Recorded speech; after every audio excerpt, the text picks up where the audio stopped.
beautiful night for football here at the Capstone. Number 21, Alabama, playing host to undefeated Northern Illinois. Hello, everyone. Welcome to Tuscaloosa and Bryant-Denny Stadium. David Crane, joined by former Bama quarterback Tyler Watts. Glad to have you with us here on Crimson Tide Pay-Per-Views. We mentioned, Tyler, the Tide playing its fourth straight home game to start the season. This team, especially this offense, has come a long way in a short amount of time, and I would have to think all those home games have certainly helped. It definitely does play a part of it. Having the crowd here at home be a part of the game, it really is a huge influence on this football team and helping them out in the early stages of the season. Northern Illinois brings a very dangerous team to Tuscaloosa tonight. Offensively, they've got a pretty potent weapon, a Heisman Trophy candidate, Micheal Turner. He's pretty legitimate. He is good. They call him the burner, although at times he's more like a fire plug. He's a short, stocky guy, about 230 pounds. He has the capabilities of just lowering his head and running over you, although he does have deceptive speed like we see right here. Dangerous return man as well. There you see his numbers on the season, about 4 yards a carry, a couple of touchdowns, and he certainly has helped them throughout the season, especially an upset earlier in the year. His counterpart in the Alabama backfield, Sean Williams. All he did was become SEC Player of the Week for the second time this year after a great showing last week against Kentucky. Not an easy thing to do, to be SEC Offensive Player of the Week 2 times, especially this early in the season. Sean Williams is a huge part of this offense and a part of this team.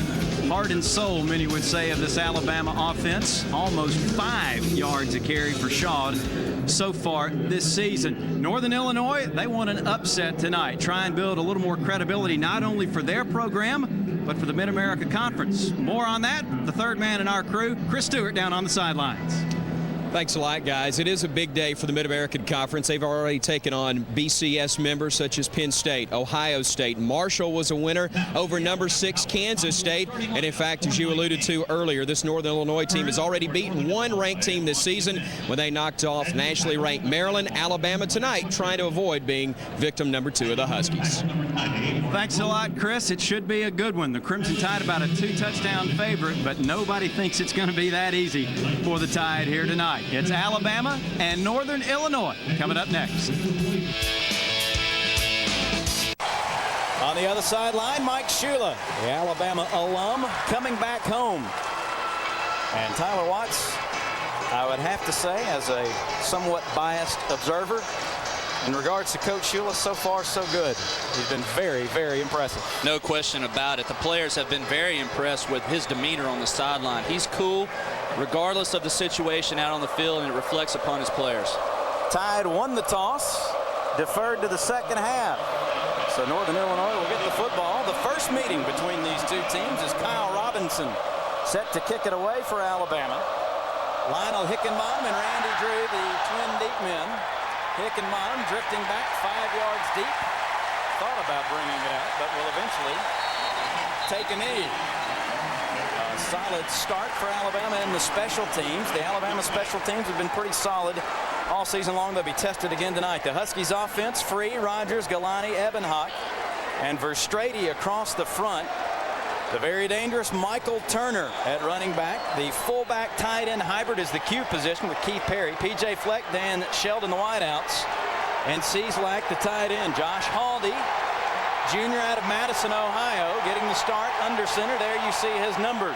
Not surprisingly, Turner gets the call on the first snap, and they'll have a yard and no more before he's driven back by just about the entire Alabama front. Here is that front line. Losher, Bryant, Jeremy Clark a little banged up last week, and Antoine Odom. The backers, Ryans, Freddie Roach, and Derek Pope, they've been awfully solid this year. Charlie Pepra, Anthony Madison, the corners, Roman Harper, and Charlie Jones, the safeties. There you see Naughton McKay Losher, the senior out of Toronto, one of the game captains for tonight. Second down and a long 9 for NIU. Turner again, the handoff, weaving his way through the Alabama defense. A nice pickup on 2nd and long. He'll be about a yard shy of the first down as Anthony Madison there to get him to the ground. Turner, 5'10", 232, the senior out of North Chicago. Tyler, you and I were talking before the game. He and Sean Williams, similar height-wise, but Turner about 40 pounds heavier. He is a good bit heavier, and he's a strong back. He's going to lower his head, and he's going to try and run over people. The Huskies are going to try to run it tonight against Alabama, and teams have not fared that well trying to run the ball so far this season. Third and a short 2, and early on, Josh Haldy will take a timeout.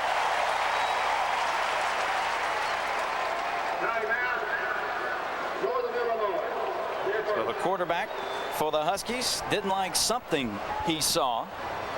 Play clock may have been winding down on him, and he'll spend an early timeout about 90 seconds into the ball game.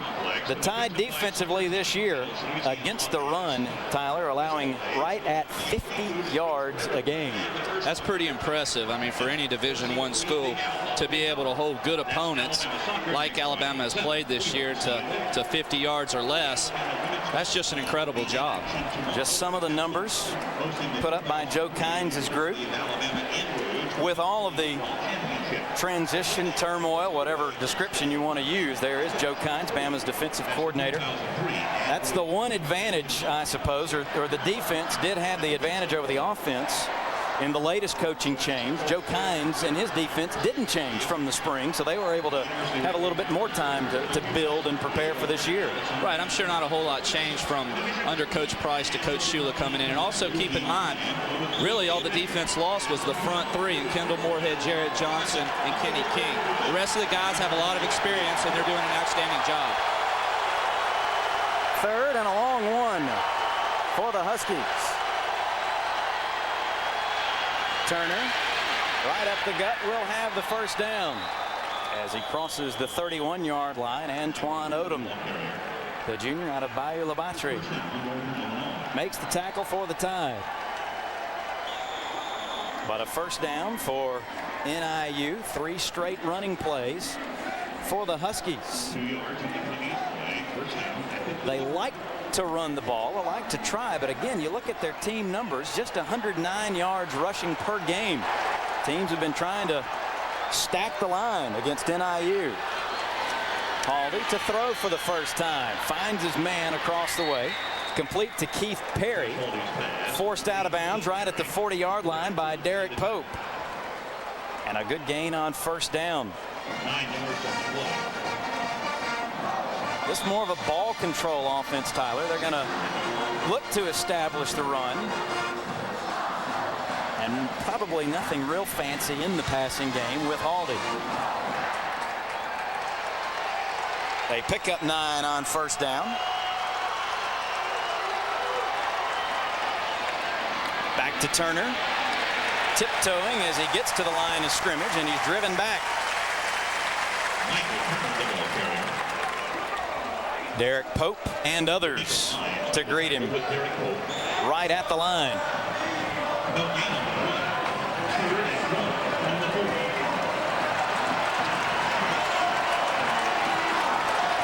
Sets up another 3rd and short. The Bama defense has been pretty good. 29% allowing 3rd down conversion so far. Haldy wants to throw, wants to go deep, but he overthrows everybody. Looking again for Perry. Roman Harper with the coverage, but that ball overthrown by about 10 yards. That's an interesting call right there. 3rd and short. Northern Illinois elects to throw a low percentage fade as opposed to sticking with a run, which is what got him out from the 20-yard line. Anthony Gallagher in to punt, averaging about 42 yards a kick. Shawn Williams drifting back to his 17-yard line, and good coverage by the Huskies. No return for Shawn Williams after a 42-yard punt by Gallagher.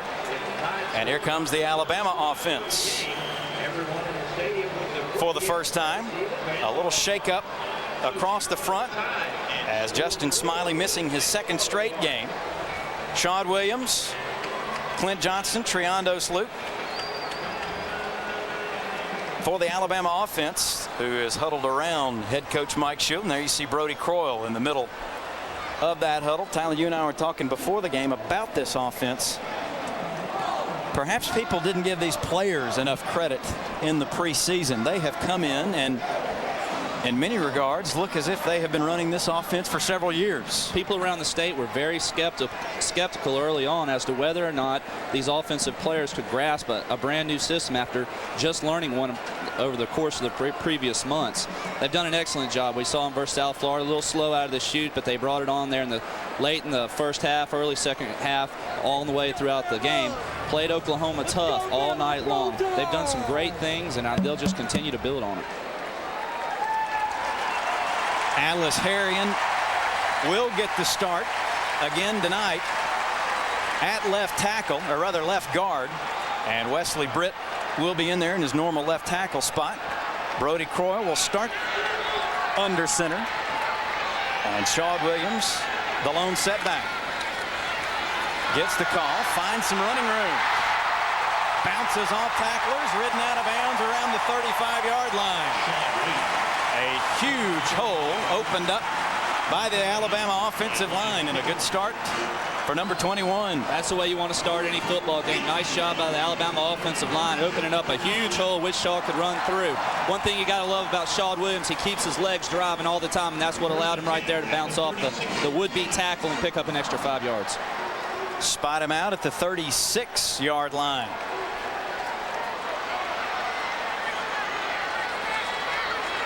Two tight ends on 1st and 10.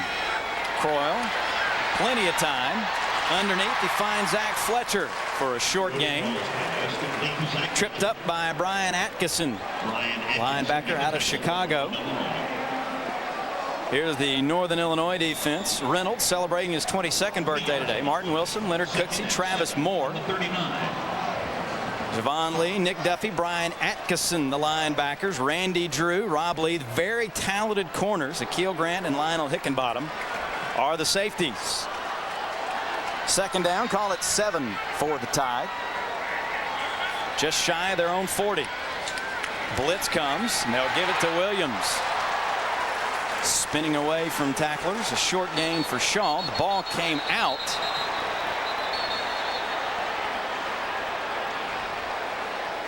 I believe they will say Shaw was already down. Refs were very quick to blow the whistle there, so you knew the ball was down automatically. Anytime the ball's loose on the ground, though, the defense is automatically going to assume that they have it. Changing hands. It was close, though. It was very close. It's 3rd and a long 4 for Alabama. Play clock's winding down. Just did get it off. Croyle swings it out to Shaw Williams. Keeps his feet, dives across the 40, but he's going to be well shy of the first down. He actually only got back to the line of scrimmage. Randy Drew able to trip him up. Brody Croyle had time, but couldn't find anybody down the field open, so Alabama will have to punt on its opening possession. Bo Freeland will boot it away, and Dan Sheldon back deep. Very dangerous punt returner, averaging about 15 yards a return so far this season. Freeland, a beautiful kick. Fielded up the 7, and Sheldon is absolutely leveled right there. Kyle Bennett got down to make the play, and the Huskies will be starting backed up deep. 9:48 to go in the first quarter. 15-yard line. D'Amico Ryans on the stop. Special visitor down on the Alabama sideline now with our Chris Stewart. Thanks, David. The last time the University of Alabama played a team from the state of Illinois, it was the Fighting Illini. The guy that was the star of that Liberty Bowl game, 1982, Jeremiah Castile. Something special about being down here on the sideline still, isn't it? Well, it is, especially when you got a son playing. Talk about the young man. Tim, I know somebody you're very proud of, as you are your entire family, but in his freshman year getting a lot of playing time. Yeah, and you know what just come from Tim is he put in a lot of work during the off season, and that was one of his goals, come down and play and start, and it just from the work he's done, it's come true. Last thing, now as the FCA director, I know you get a chance to merge two of your passions, your love for Christ as well as your love for the University of Alabama. Well, the university has been a blessing to me, and if there's a way that I can serve back, give back, then that's what I'm all about. Great to see you. Thank you. David. Thanks a lot, Chris. First down for the Huskies. Swing pass to PJ Fleck. Flags come in as Fleck shoved out of bounds at the 35-yard line, and perhaps a face mask against the Crimson Tide. Doyle Jackson is our referee tonight, an SEC crew. And nope, it'll go against the Huskies. Well, I was about to say that was a nice stalk block there by Dan Sheldon. But we know why it was so good now. Guilty of holding, so they'll back him up. And we'll replay first down. Receivers blocking downfield, something you and the offense last year very familiar with. Foul is holding by the offense. Penalty is 10 yards from the spot of the foul, followed by a repeat of the first down. A lot of people don't realize how important a receiver's block down the field actually is. If a running back is to run it up the middle and bounce it out, it's 2-on-1 basically, and if he's out there loafing and not blocking his cornerback or his safety, that guy's going to make the tackle. It's so important for them to go down and hustle in every play. That was good effort there by Dan Sheldon, but there as the play developed and the cornerback pulled away, he's just a little guilty of holding. They'll bring it back to the 25, and that makes it 1st and 15. Completed to the far side to Sam Hurd. Out to the 35, so he gets the penalty back. Charles Jones, Anthony Bryant there to make the stop. But again, nothing real fancy from Northern Illinois. Very safe play calling early on. It is, but they're mixing it up. We've seen them have a good bit of success with the run up the middle. They've thrown some very conservative, very safe passes, little slip screen right there. Nice job of getting the offensive lineman out front blocking, able to pick up what they lost in that last play. And a chance to probably settle down a quarterback who may be a little jittery in front of 83,000. Drops deep to throw, under pressure and sacked back at the 30. It was just a matter of time. I was wondering when we were going to be able to point this out. Northern Illinois' offensive line is 6'5" and averages 289 pounds versus an Alabama defensive front that averages 6'4", 299 pounds. So there is definitely an advantage for the Alabama front four, and we saw it right there. Anthony Bryant, Ahmad Childress disrupting things that time. Brings up a 3rd and 10 now for NIU. Haldy buys himself some time and guns it high and incomplete. Looking for PJ Fleck. Charlie Pepra stride for stride with him. And that'll bring up another punting situation for NIU. Great hustle there by D'Amico Rhines and Antoine Odom on the pressure, putting pressure on Haldy there. Forces the ball a little bit high and results in a 4th down. Shawd Williams awaits the punt from Anthony Gallagher, a 43-yard punt. His first time, hangs this one up high. Williams somehow gets out of trouble. Flags fly as Shawd steps out of bounds on the Alabama sideline around the 35. So check the markers. 48-yard punt, a 13-yard return, but I believe this one will be coming back. Might have been Terrence Jones there with a not quite able to get his head in front of on the front numbers of the Husky punt returner. Indeed it is, against Alabama. And Tyler, that's something that another impressive part about this Alabama team.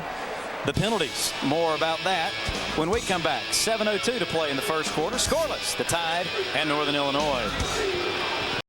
Finds some room outside, dives near the 30-yard line, and that'll be good for a first down. The penalty on Alabama setting them back to the 18. But Tyler, this team, an amazing number of penalties, a relatively few number of penalties. They're averaging about 5 flags a game. That's it. No question. Definitely down from years previous when we were seeing 110, 120-yard games worth of penalties. So much improvement by the Alabama offense this year. You see Ray Hudson's numbers as he checks into the game to give Shawd Williams a breather. Tim Castile checks in. blocking for Hudson, who sticks his head down and picks up about a yard or two. And no more. Ray Hudson. Probably one of the fastest guys on this Alabama offensive unit is Ray Hudson.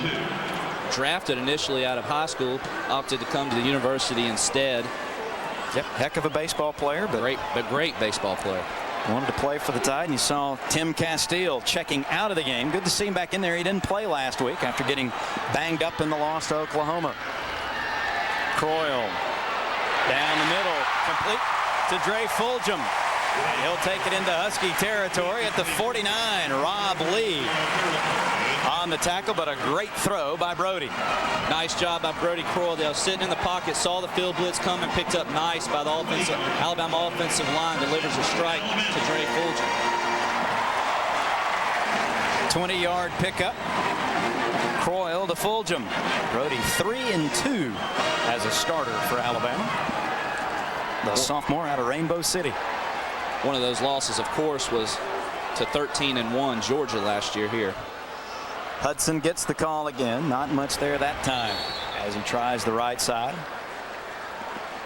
Nick Duffy, one of the captains on this NIU team, making the tackle. Duffy's definitely one of the leaders of this Husky defense. Butkus Award candidate. If Shad Williams is the heart and soul of Alabama, Duffy is the heart and soul of the Husky defense. Absolutely. Second down and 10 as we tick under 5 minutes to go in a scoreless first quarter. Croyle rifles it complete to David Cavan along the near side. Makes one man miss, barrels inside the 40 before Duffy again able to make the tackle.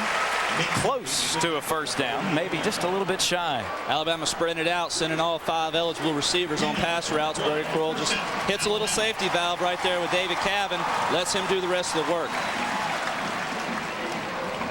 First catch for Cavan this year. Check that, his second reception of the season. He does get Alabama a first down at the Husky 38. A little misdirection to Sean Williams, who was very close to a big gain. Just tripped up by Rob Lee at the 32. And he knows it too. He wanted that, but one thing about this play is just what a great effort of avoiding that first tackle. There you see it. Nice job once again is keeping those knees up, allowing him to break the tackle and pick up extra yardage. Saw it a lot last week. Amazing balance by Shaw even after contact.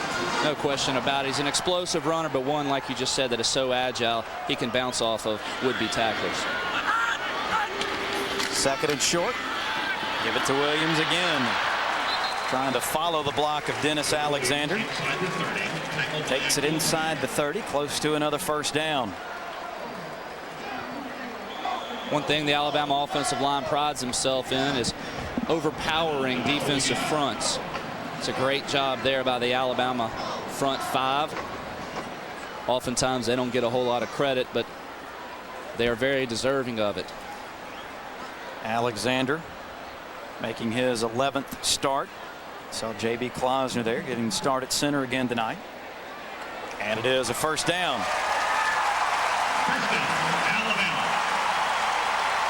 Injury bug has bitten a little bit early on across the Alabama offensive line. We mentioned Justin Smiley missing his second straight game, but so far so good. They haven't really missed a beat, and it's nice to get some of those backups, some quality playing time, and for Atlas Harrion, a couple starts. He's very capable. He redshirted, of course, last year, but on the previous year he played in almost every game. So for him to step in and do a great job, we shouldn't be surprised. Play action for Croyle. Good protection. Looking in the end zone, and it is caught for a touchdown. Zach Fletcher went up high to bring that one in, and Alabama takes the early lead. What a beautiful throw and catch from Brody Croyle to Zach Fletcher there. Nothing real fancy about that. Here we see Brody with a nice play fake to Shad Williams, sets up. He was covered too. It's just a great throw and catch. Nice concentration by Zach Fletcher. Outdueled Rob Lee for the football. Here's Brian Bostic to add the extra point, and it's blocked. Huskies come away with it. Still loose. And heading down the sidelines for possibly 2 points, Kevin Woods. He will take it in. And that changes things very quickly. I think Martin Wilson, the man that may have gotten the block. The Huskies able to scoop up the loose ball, and Kevin Woods returns it for 2 points. Give credit there to the Northern Illinois special teams for applying pressure, picking up the block there. They never quit. Bostic did a nice job of bringing down the player there, but nice hustle by the rest of the Huskies there to pick it up and run it in for 2. Another look at the touchdown pass from Croyle to Fletcher. Did he hang on to it? I think he did, just long enough. But as good as that was, this is as disappointing if you're a Tide fan. Extra point blocked. Kevin Woods takes it the rest of the way and gets the Huskies on the board. Great effort there. Never quit on the play, did Kevin Woods there, and was sometimes the ball just bounces right up in your hands, and when it does, he took advantage of it and ran it in for 2 points. Third touchdown pass of the season for Brody Croyle. Another impressive scoring drive for Alabama. 8 touchdown drives this season. 6 of them now have covered more than 79 yards, and another long sustained drive there, that one covering 82 yards. But even with the touchdown pass, it's a 6-2 lead for the Crimson Tide as Kyle Robinson set to kick off again.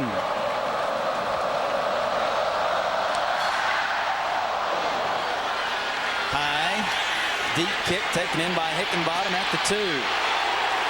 Bottled up, brought down at the 14 as another flag comes in. Carlos Andrews credited with the tackle, but let's check the marker. Terrence Jones made the tackle for Alabama. A block in the back against the Huskies, so they will be pinned back even farther. Nice job there by Alabama's kickoff coverage team, pinning Northern Illinois inside the 15 yards. With the aid of this penalty, it's going to back them up even further, making it that much difficult for the Husky offense to drive the field and get some Foul points. is an illegal block in the back by the returning team during the return. In this instance, the penalty is half the distance to the goal, followed by a first down. Saw Joe Novak, the head coach for NIU, on the sidelines. We said a real steady building process. He was 3-30 from 1996 to 1998. But has done a great job getting things going. Hawley throws from his end zone, completes it to Hurd right at the 10-yard line, wrapped up by D'Amico Ryans. Hurd, the sophomore out of San Antonio, Texas. Simple little bootleg there. Nice job by Hawley delivering a nice strike for a 5-yard gain. Good pressure, though, by Naughton McKay-Loescher, and D'Amico Ryans on the tackle. Closing in on 2 minutes to go here in the first quarter. Haldy hit as he throws. Pass caught, though, by PJ Fleck on the near side. Roman Harper laid the lumber to Josh Haldy that time, but able to get it away, and Fleck able to reel it in.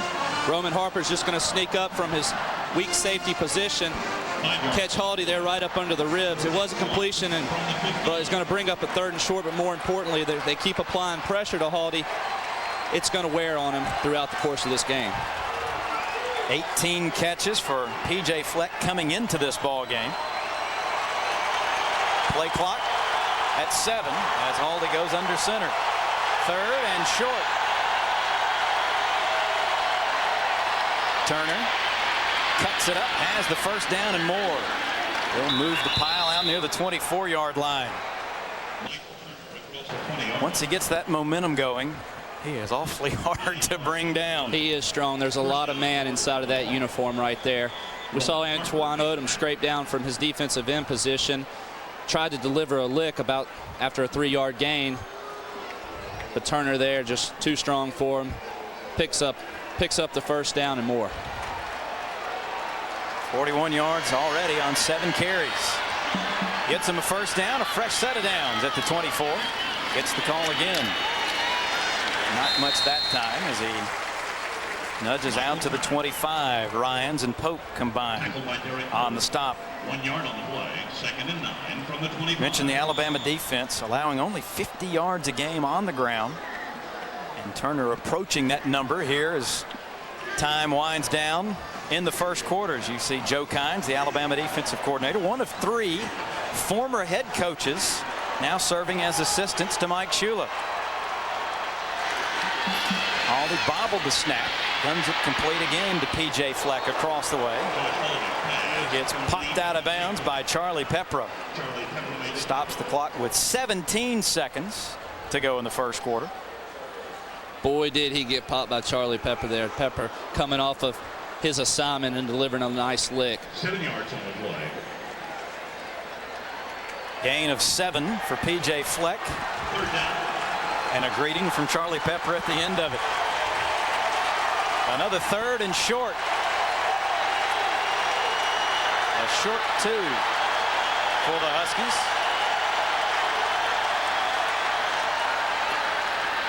Turner hit in the backfield, gets away, and will pick up the first down. A hard fought 2, maybe 3 yards before he's finally brought down by the Alabama defense.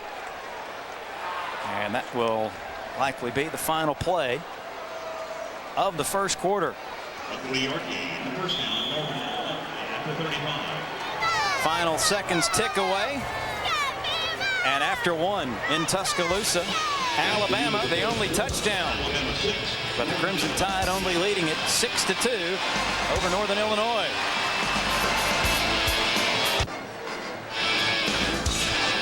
"15 minutes in the books at Bryant-Denny Stadium in Tuscaloosa, Alabama. Into the top 25 this week at number 21, leads Northern Illinois 6-2.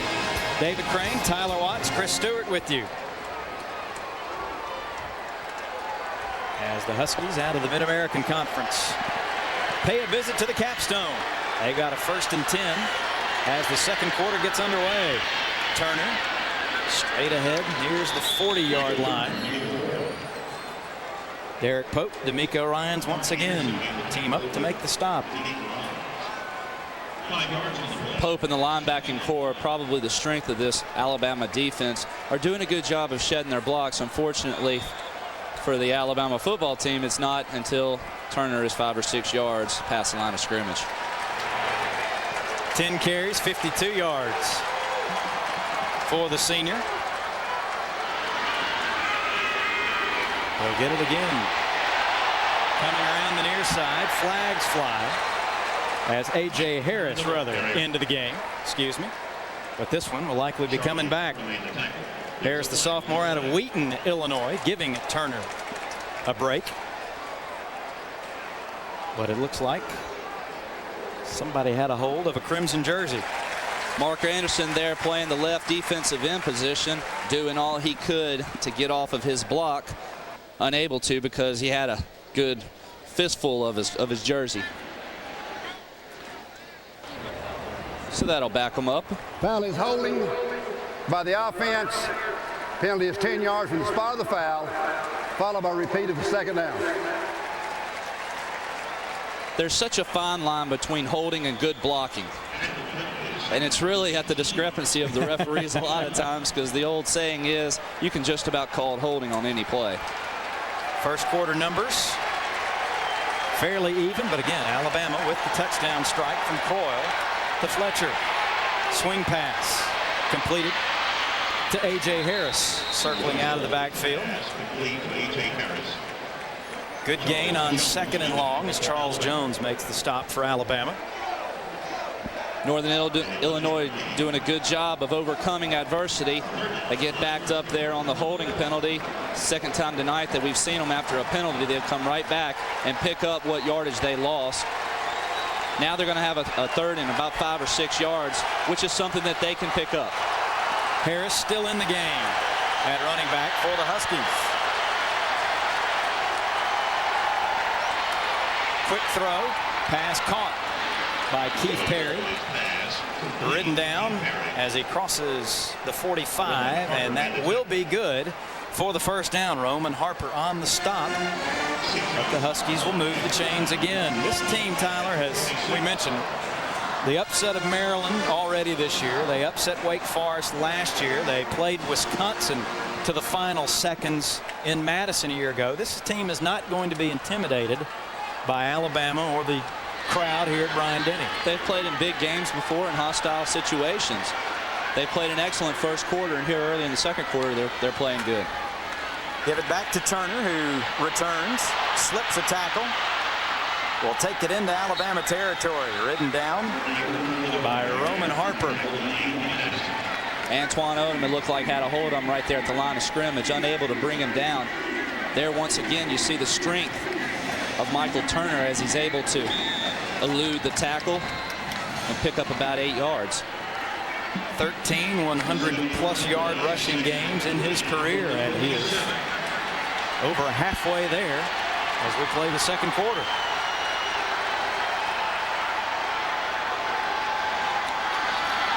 On second down, they'll give it to Turner. Slips another tackle.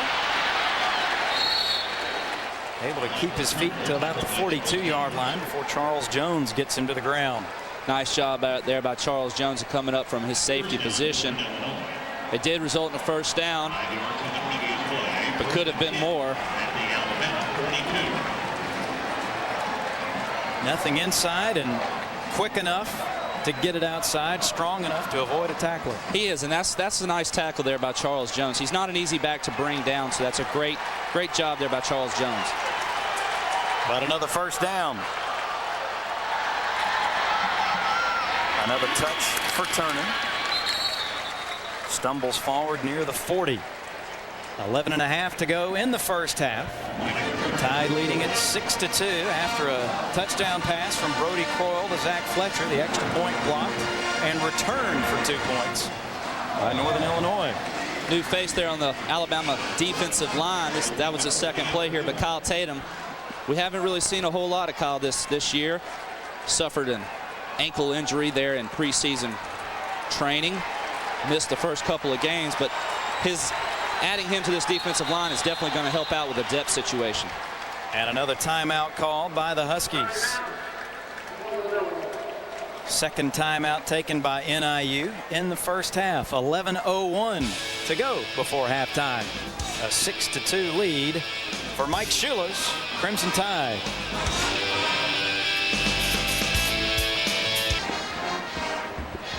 (6-2) our score.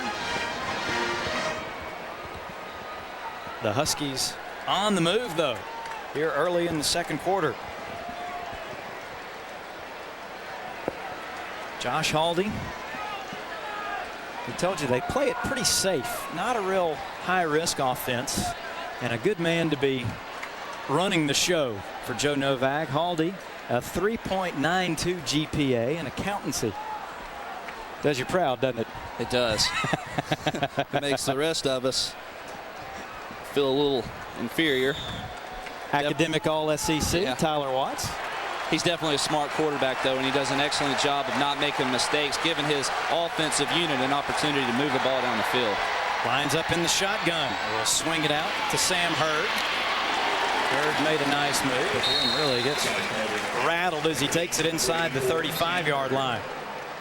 One thing that Charlie Pepra and Charles Jones did not want to see right there was those two big linemen coming at him, and they did a good job of blocking them. Fortunately enough for Alabama's defense, though, it's an excellent effort on the inside by, I believe, D'Amico Ryans, scraping down the line and making the tackle. Terrence Jones, freshman from here in Tuscaloosa, finishing things off for Alabama. 3rd and 2. Haldy, pump fake, now goes deep. And overthrown and out of bounds. Looking for Keith Perry. Derek Pope in the coverage that time. We saw the same type of shift here earlier in the first quarter. where they did, in fact, take Keith Perry from his tight end position. They flexed him out, had man coverage, obviously, with Pope running with him. They ran the hitch last time and had good success with it, picked up about 8 yards. Thought they'd be able to get Pope to bite right there. He did a nice job of playing the position. Overthrown and out of bounds. It'll bring up 4th down. Steve Azar on to try a 51-yard field goal. He's 2 for 4 this year, and he's connected from 52. He's got plenty of leg, and it's good. The kick is good. 51-yard field goal by Steve Azar, the senior from Colorado Springs. And he brings the Huskies to within a point.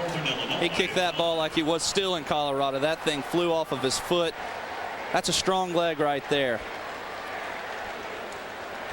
Azar now with 283 career points for the Huskies. He's the MAC kick scoring,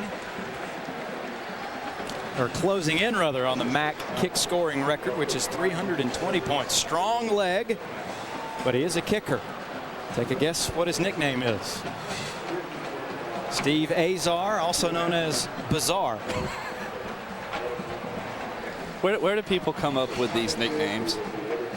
15 plays, 60 yards, almost 8 minutes off the clock, and that man, number 13, Steve Azar, able to finish it off.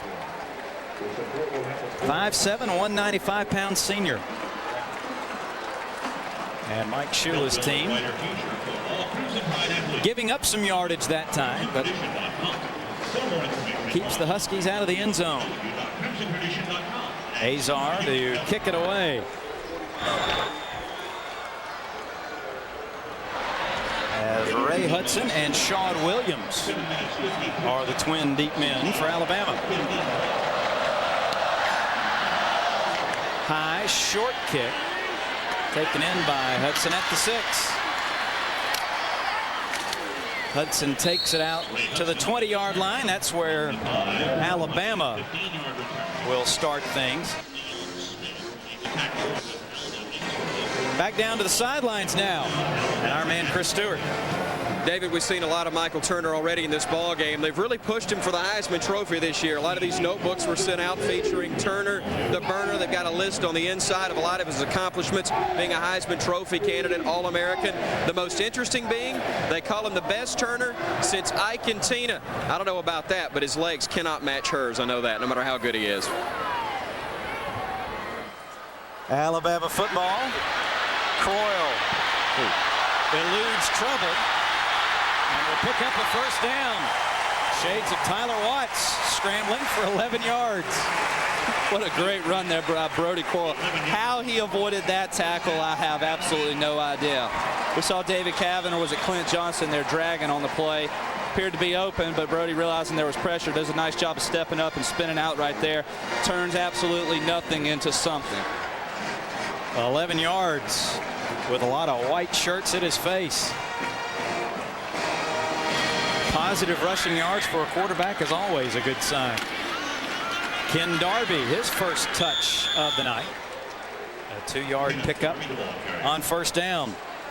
Akil Grant, senior, making the stop. Ken Darby is an exciting running back to watch. He's going to do just tremendous things for the university over the course of the next 3 years. Redshirt freshman out of Huntsville, and you think he reminds you of another Alabama running back. Sean Williams, after watching him in practice last year, there's a lot of similarities in the two. Coyle will swing it out to Darby on the far side. The Huskies react well and will drop him for basically no gain on the play. Nick Duffy out there to make the stop. Probably be calling Duffy's name a lot tonight. He is the senior leader on this Husky defense, playing middle linebacker. He's all over the field. Ken Darby, 5'11", 186 pounds, out of Butler High School.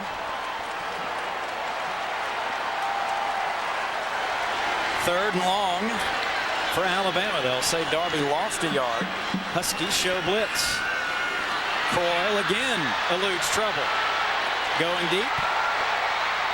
Caught. Fulgham to the 25. Micheal Grant got turned around, I think, and that allowed Fulgham to go up and take it away. In talking with some of the Alabama players earlier in the week, and as well as some of the coaching staff just before the game, Northern Illinois is going to bring everybody up in the box and put their safeties and corners in one-on-one. They're going to take some chances. They feel like they have to in order to win this football game. The Alabama offense realizes that. They know they're going to have some shots on this Husky defense, and when they get those opportunities, they have to take advantage of them. 43 yards on that play. Croyle to Fulgham. And Alabama has first down at the 25, but the play clock winding down, and Brody Croyle will spin the Tide's first timeout of the first half. 7:29 to go in quarter number 2. 6-5, Bama leading it, but the Tide is threatening. Tide leading 6-5 midway through the second quarter. Crimson Tide and 5 other SEC teams post appearances in this week's AP Top 25 poll. Catch all the gridiron action this week on CSS with 5 encore presentations, including 3 matchups featuring ranked SEC squads. Don't miss it.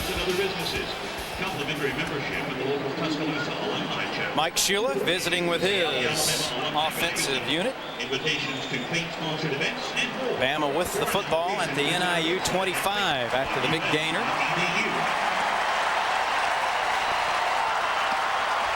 Ray Hudson checks back into the game for the Tide. Tim Castile In front of him in the eye. It'll be Hudson for a short gain as another marker comes in. Brian Atkinson credited with the tackle, but we'll see if the play stands.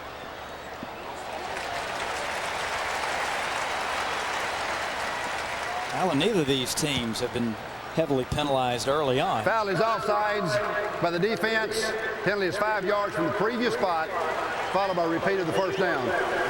About 5 flags a game on average for both of these teams, but penalties have hurt the Huskies so far. They have normally a very disciplined team, and without question, it has hurt them. There you see 4 already against NIU. Gives Alabama a 1st and 5. Hudson, the ball carrier, tries to hurdle a man. Picks up a couple of yards as he's upended. Under 7 minutes to play here in the first half. And a high-scoring baseball game right now, 6-5 Alabama.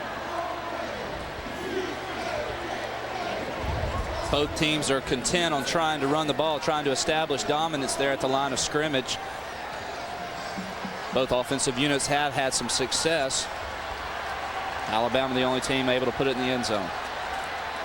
Second down, Darby back into the game, play action, and the receiver fell down. Tim Castile got tripped up and saw that ball sail over his head, incomplete. Stops the clock with 6:24 to go, and Brody's first incompletion of the night. Impressive start there for Brody Croyle, taking advantage of a couple of deep balls, as well as being very conservative and spreading the ball out over the field. Castile slipped right there, what would have been 8 for 8. 3rd and 3. Quick step, throw, catch, no, incomplete. Zach Fletcher had it for a second, but Randy Drew able to get a hand in there and knock it away. Heads up play by Croyle, knew the blitz was coming, but just couldn't quite hook up with Fletcher. Took a shot as he threw the ball, as you see a shoulder pad sticking out from his jersey right now, but delivered a nice ball there to Fletcher. Good play there by Randy, I'm sorry, making sure that he did not receive the ball and run it in. Bostic on now to try a 35-yard field goal. Out of the hold of Gabe Jardina. Nice snap, Jardina gets it down, and Bostic bangs it through. So Alabama pads its lead, 9-5. Now the Crimson Tide leading it. 6:11 to play in the first half here in Tuscaloosa. Tide now leading it by 4 over the Huskies. Looking for a fun alternative to traditional morning programming? We'll start your day with the crew from WQXI AM 790 The Zone and a live television simulcast of Atlanta's popular morning talk radio show. Check out Mayhem in the AM each weekday at 7 a.m. Eastern on CSS. Another impressive march by the Alabama offense, but having to settle for the field goal. He plays 62 yards. And good to see the Alabama offense answer a score with a score of its own.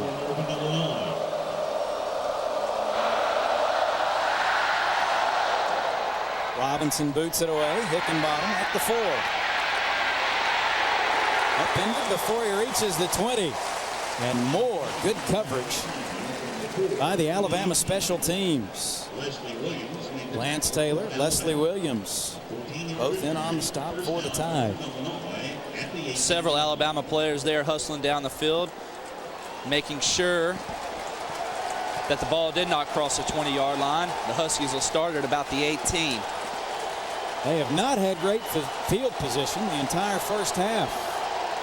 And field position is important because those earlier punts and things might have resulted in field goal attempts. Turner on first down for a couple.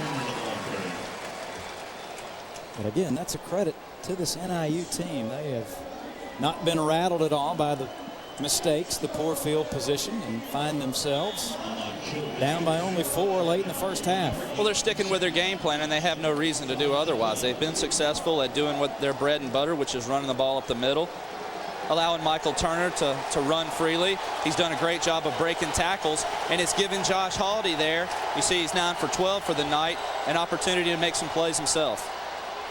Holiday deals it off to Turner, who's in trouble and dropped for a loss. Back at the 15-yard line, Derek Pope wraps him up.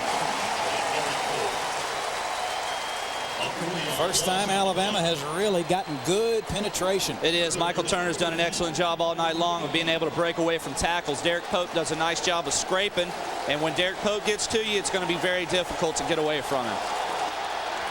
3rd and 13. And here comes the Alabama crowd.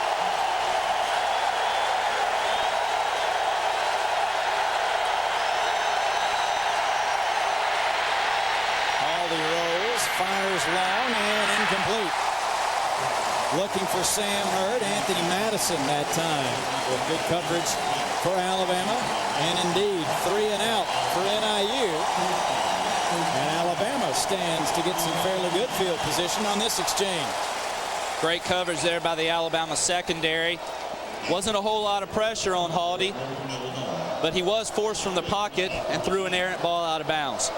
Gallagher to punt it away to Shawd Williams, who's already returned 1 this year for a touchdown. Low tumbling kick, touched around the 50-yard line by NIU. Good job by Shawd Williams there, letting his blockers on the Gunners know that he's calling a safe. He's telling everybody to get away from the ball to make sure that it's not touched by Alabama. And they will spot it just shy of midfield. Get inside news from the people who know as former SEC quarterbacks talk college football every Thursday at 10 p.m. Eastern on Quarterback Club. Go inside the huddle on CSS, your source for Southeast sports.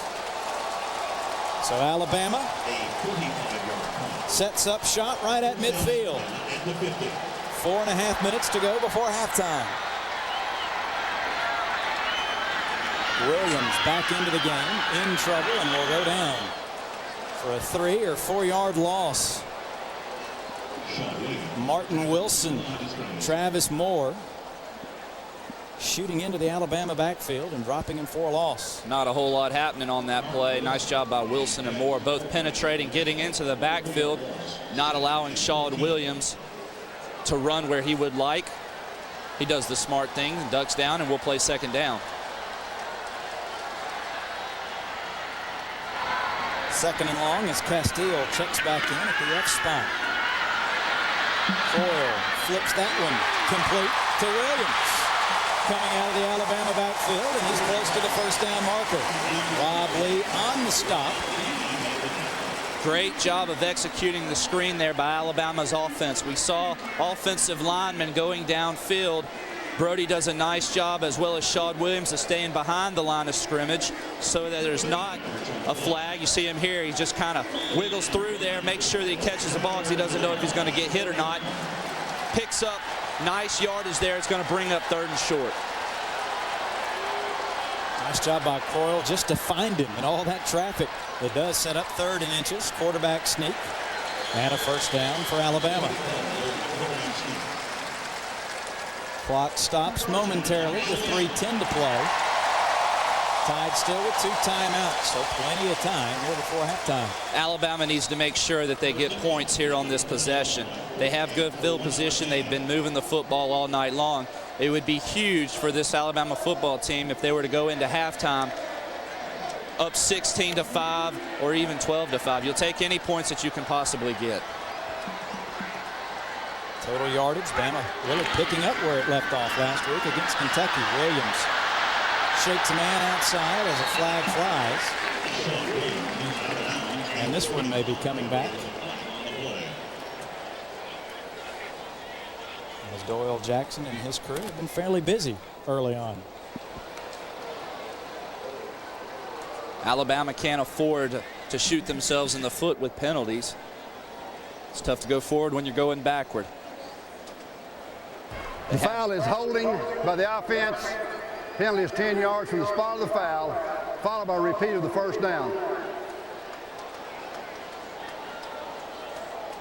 Oftentimes when you're given the kind of effort that these players are giving, penalties will result. Holding is probably nothing more than an offensive lineman or a wide receiver trying to give his running back the best opportunity to gain yardage. Deep drop by Coyle, and he'll go short to Castile on the near side. Tim wrapped up as he takes it into NIU territory. Brian Atkinson on the stop. Corner blitz there by Northern Illinois, picked up nicely by Shawn Williams. Another thing here, he may not get enough credit for, his blocking. He does an excellent job, there's no question. He realized how important the quarterback's protection is to how he performs that night. Nobody out there wants to see any of their players get hurt as a result of their error. Nice job by Shaw on their own block. Call it 2nd and 17. Trying to set up the screen to the near side, but a little too tall for Williams. Looks like they had it set up nice, a little bit high, a little bit hot for Shaw there. Results in 3rd down. But they've shown at times tonight how productive this offense can be, and they can pick up this first down. Arm strength, not a question for Brody Coyle, but occasionally will put a little too much on one. Movement across the front as Evan Mathis got an early start for Alabama. That'll back him up 5 more yards.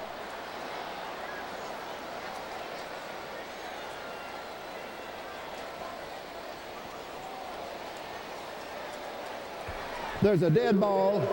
Movement of the offensive line prior to the snap. Penalty is 5 yards from the previous spot. Repeat of the 3rd down. Something Alabama's done a very good job of this year. That's very uncharacteristic to see those illegal procedure penalties by the offensive line. Shotgun for Coyle now. Steps up. Rifles that one and incomplete. Lance Taylor had a hand on it, but couldn't reel it in. So a promising start to a drive, but Alabama winds up punting on 4th and long.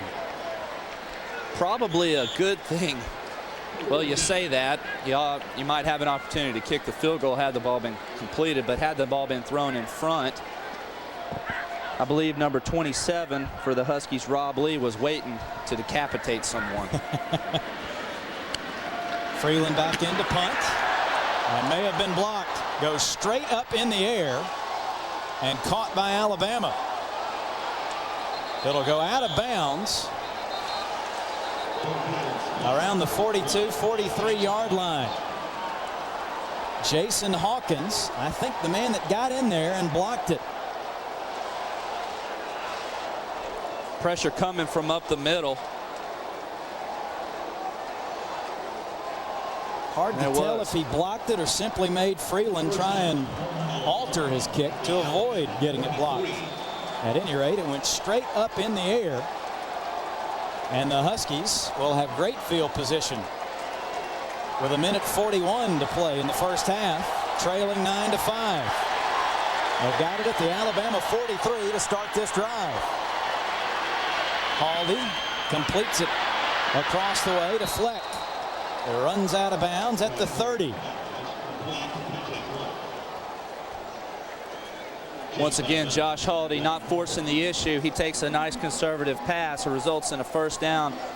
Reception there to number 82, PJ Fleck. We'll be calling his name a lot. He's definitely an outstanding receiver for the Huskies.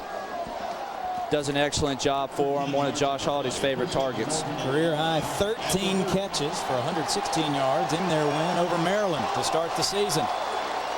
First down. Haldy to throw again. Wants it all this time and overshoots Sam Hurd, his intended receiver. Check that. Chatone Powers, the man he was looking for that time. Anthony Bryant and Antoine Oman have been in the backfield all night long. Once again, able to squeeze through there and apply pressure on Haldy. Pass fell incomplete. Nice coverage there by Charles Jones. But as long as they continue to put that kind of pressure on Haldy, it is going to wear on him throughout the course of this game. Shotgun again for Haldy. Turner alongside him. Pressure. Sunk. Back at the 40. Antoine Odom. 14 career sacks coming into the game. He adds another one there. He's been in the backfield all night long. Once again, he's able to squeeze through there. He just overpowers the Northern Illinois offensive line. Third and long. Nice throw and catch on the near side, out of bounds, just inside the 30. Chatone Powers at full extension, reeling that one in. Clock stopped with 55 seconds to go. And they'll bring on the field goal unit. Once again, the Alabama defensive front is able to force its way into the backfield. Not McKay Losher there hurdling the blocker and able to apply pressure on Josh Haldy. A 47-yard try for Azar. He's already hit from 51. Again, long enough, but this one stays wide right. Couldn't draw it back in. Huge break for the Crimson Tide right there. Of course, you got to give a lot of credit to the Alabama defense. They came in, they did not allow any yardage aside from that first play. They really bared down. Got the huge sack from Antoine Odom, consistently putting pressure on him all night long. The result is a missed field goal. Azar couldn't draw that one back in, so Alabama dodges the bullet after the special teams mishap. And it stays a 9-5 Alabama lead. What do you do if you were Mike Shula right here? You have 48 seconds. Your offense has been clicking all night long. 2 timeouts. We'll see. The draw to Williams. To the 35. Bama going with the hurry up.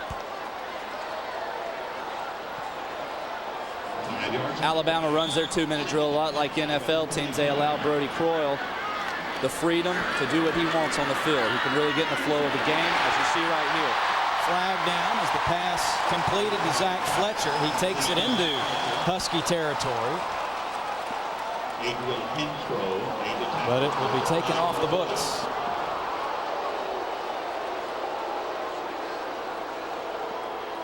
Something that we have not seen all year long. This is the second drive in a row where penalties have really hurt. Foul is holding by the offense. Penalty is 10 yards from the previous spot. Follow repeated the second down. Play clock down now to 20 seconds.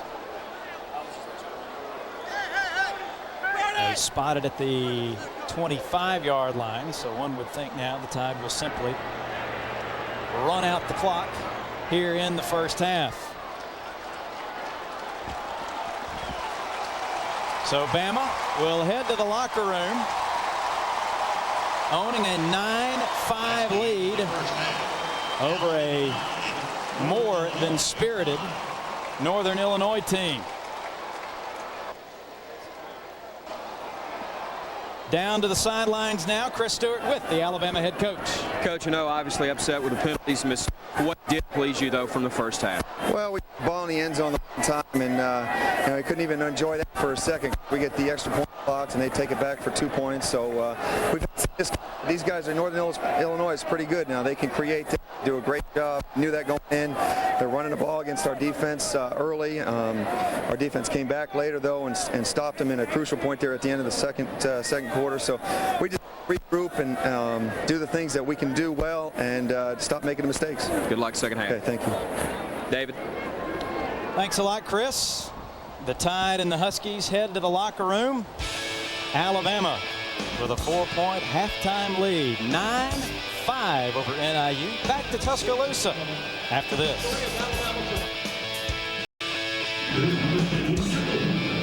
Tide leading at intermission, 9-5 over Northern Illinois. Welcome back to Bryant-Denny Stadium. David Craig, Tyler Watts, Chris Stewart, the third member of our crew. Glad to have you with us here on Crimson Tide pay-per-view. Another night game for this Alabama football team.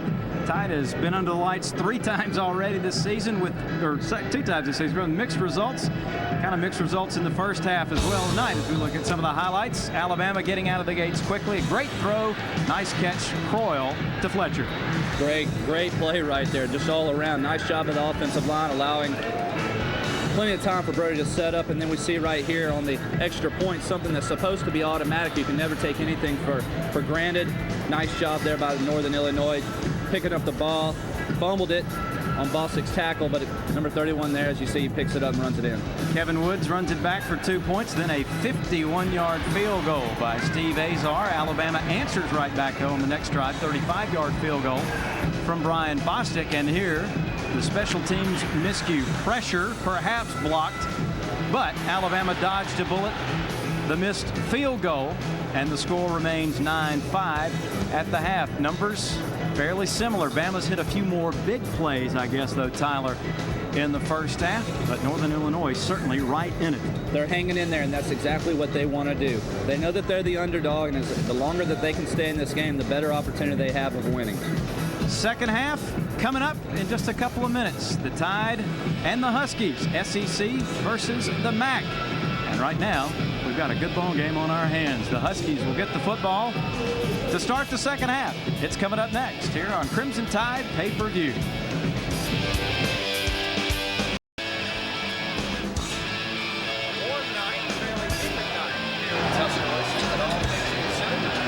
Fairly comfortable for the Tide and the Huskies.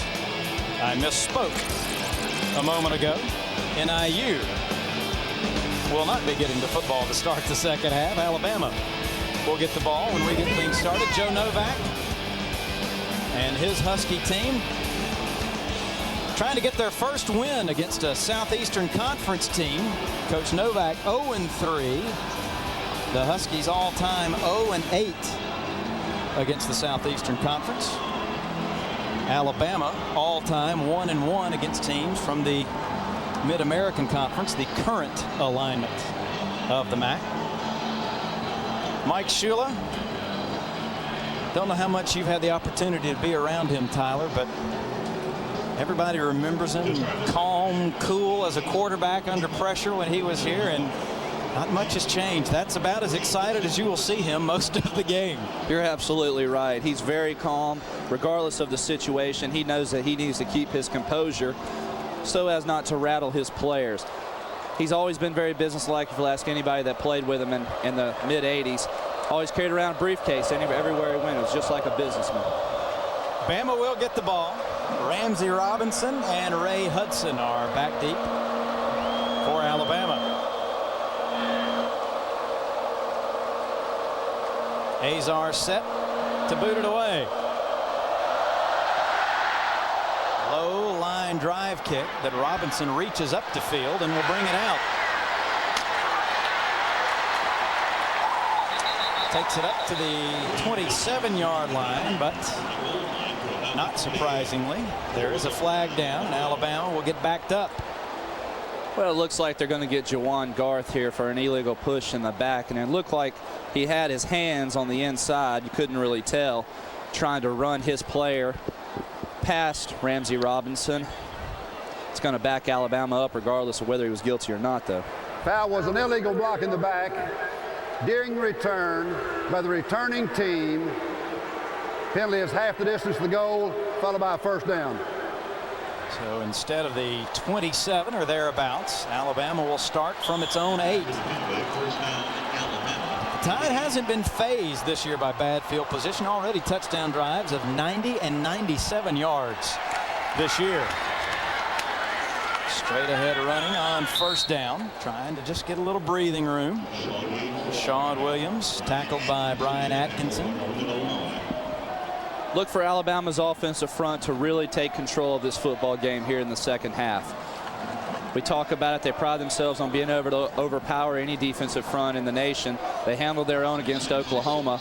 They want to take control and take charge of this football game right now in the third quarter. Solid first half for Croyle. Drops to throw, guns that one, incomplete. Looking for Clint Johnston, a little wide of the target. Micheal Grant was all over the Alabama tight end. Looked like Clint Johnston and Brody Croyle kind of got crossed on exactly where the ball should have been. Of course, Brody has the advantage. He can see where all of the defenders on the field are when he's throwing the ball. Saw number 21 for Northern Illinois. That's Micheal Grant coming up. Knew he needed to stick it on the outside shoulder. Unfortunately, Clint Johnston did not anticipate that same placement. Third down and 6.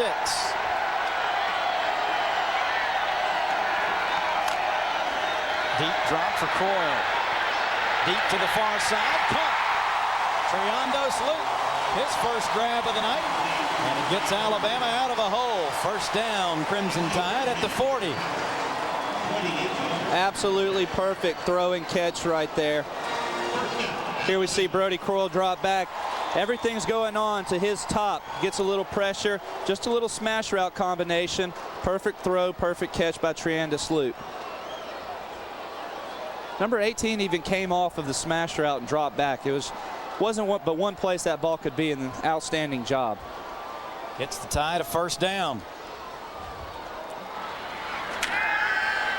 Croyle flushed out. And we'll throw that one away.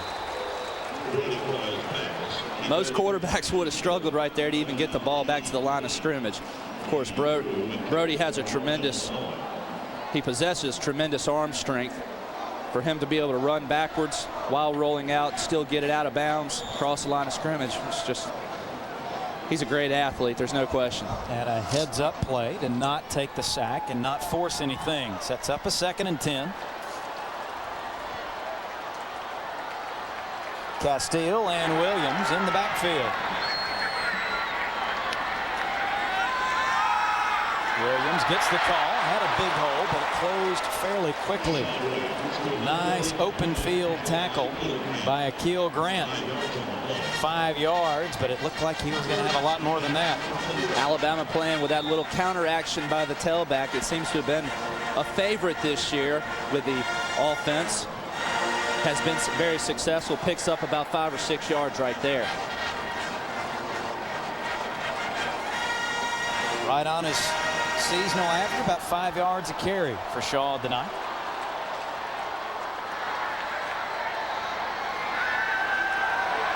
Croyle buys himself some more time.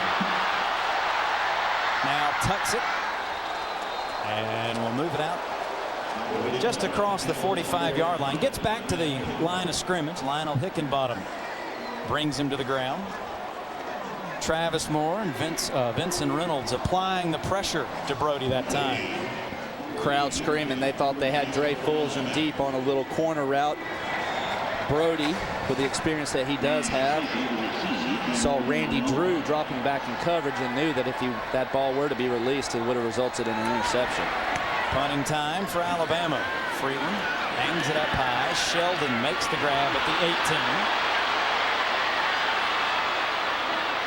See a glimpse of how dangerous he can be as Sheldon darts out of bounds just shy of the 30-yard line. 37-yard punt, a 10-yard return.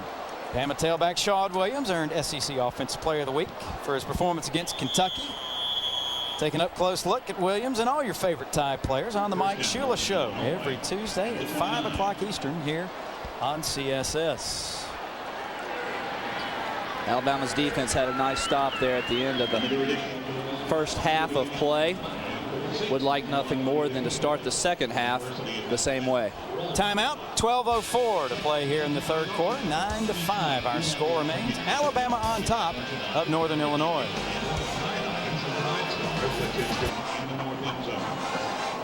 Early in the third quarter, Alabama with a 4-point lead. We head back down to Chris Stewart.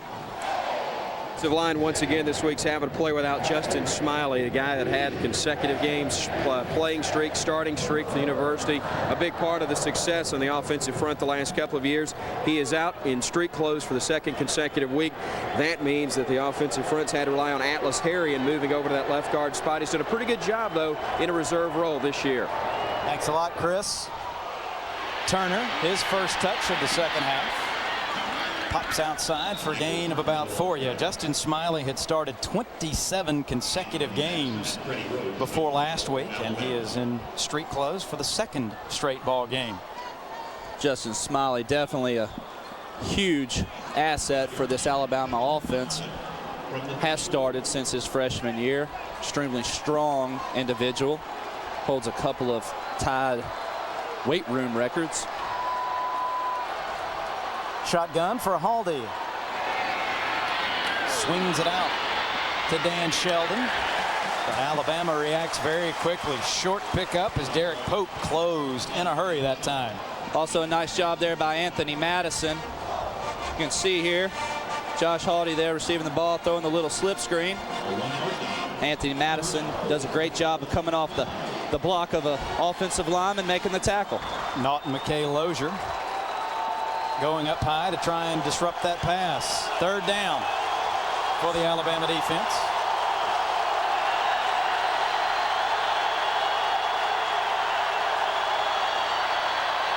Haldy rifles that one complete to the far side.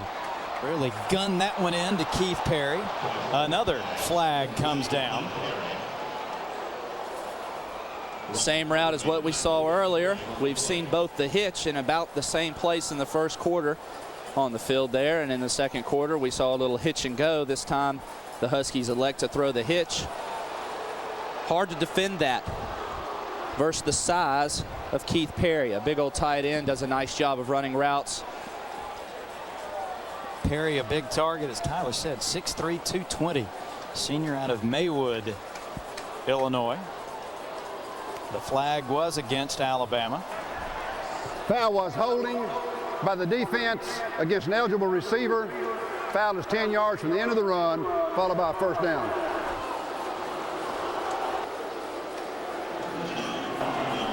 So the step off against Alabama will move it up to the 48-yard line. 10 penalties between the two teams. And we're early in the third. Play action for Haldy. Hit as he unloads. Looking for A.J. Harris, and here come the flags. D'Amico Ryans got turned around a little bit, trying to cover Harris. That was after Antoine Odom had planted Josh Haldy in the backfield. Absolutely crushed poor Josh Haldy right there. Little bootleg throwback there.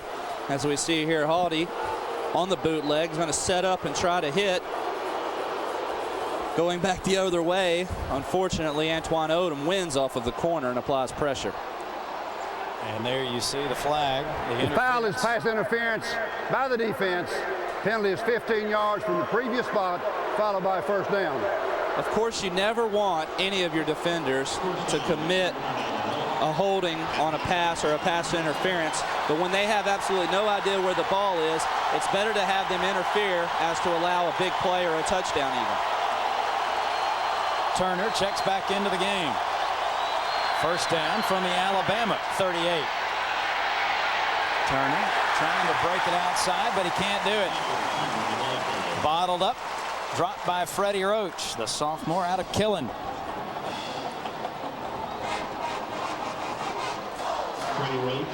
Two tight ends for NIU, but number 8 got in the backfield in a hurry. Freddie Roach following his stepbrother Tim Bowing's footsteps and coming to the university. Of course, has a younger brother here playing for Alabama as well. No gain on the play. Haldy tries to duck out of trouble, can't do it, unloads the pass, but that, I believe, will be grounding. Doyle Jackson taking a long look, trying to see where that ball went out of bounds.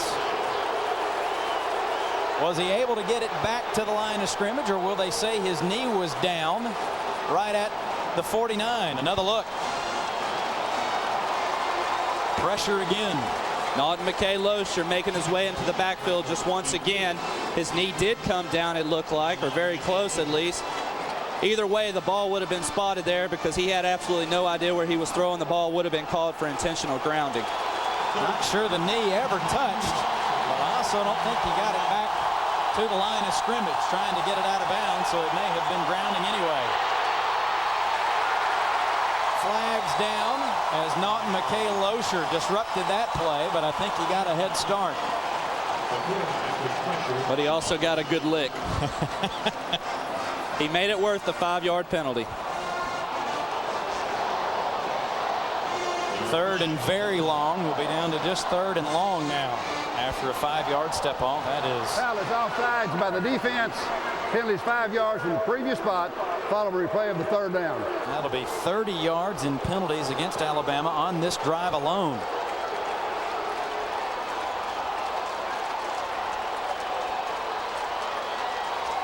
The step off against Alabama brings up a 3rd and 18 for NIU. Joe Kine's defense trying to get another stop. Under 9 minutes to go here in the third. Flags down again. Haldy on the run, fires, and it is almost intercepted. Ramsey Robinson very nearly stepped in front of that pass, but there is a marker down across the way. Nice play there by Ramsey Robinson, stepping in front of Dan Sheldon on what looked to be the comeback. Unfortunately, in and out of the hands. Joe Kines. Foul is a dead ball. Movement by the offensive line prior to the snap. Penalty is 5 yards from the previous spot, followed by a repeat of the third down. So a dead ball, although no one heard a whistle. Third down, 23 yards to go from the 50. So that'll move it back to the 50. Eesh. 5 flags already here in the third quarter. Back to third and 23 and a sack. Antoine Odom back at the 40.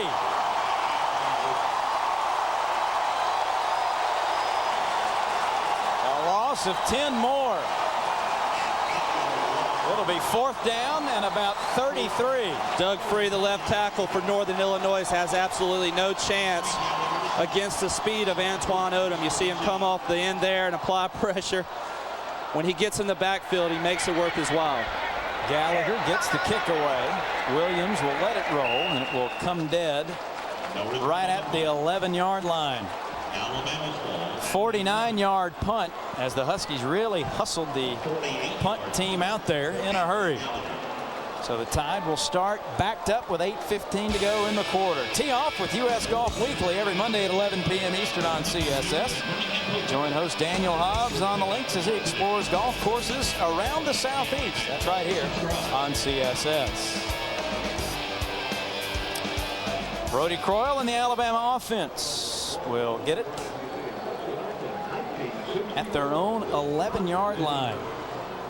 First half, especially first quarter, field position was in favor of Alabama. NIU really never had a good starting point for a drive in the first half. And Alabama's been bottled up both times it's had the ball. Here in the second. Back down to the third member of our crew, Chris Stewart. Thanks, David. Everybody talks about Baton Rouge and some other venues for night games and how electric it can be, how intimidating it can be for opposing teams. Well, I think Alabama may be building a similar type tradition. This is only the 21st night game in Alabama football history, but it's the third consecutive night game here at beautiful Bryant-Denny. Fans seem to love it, and the players do as well.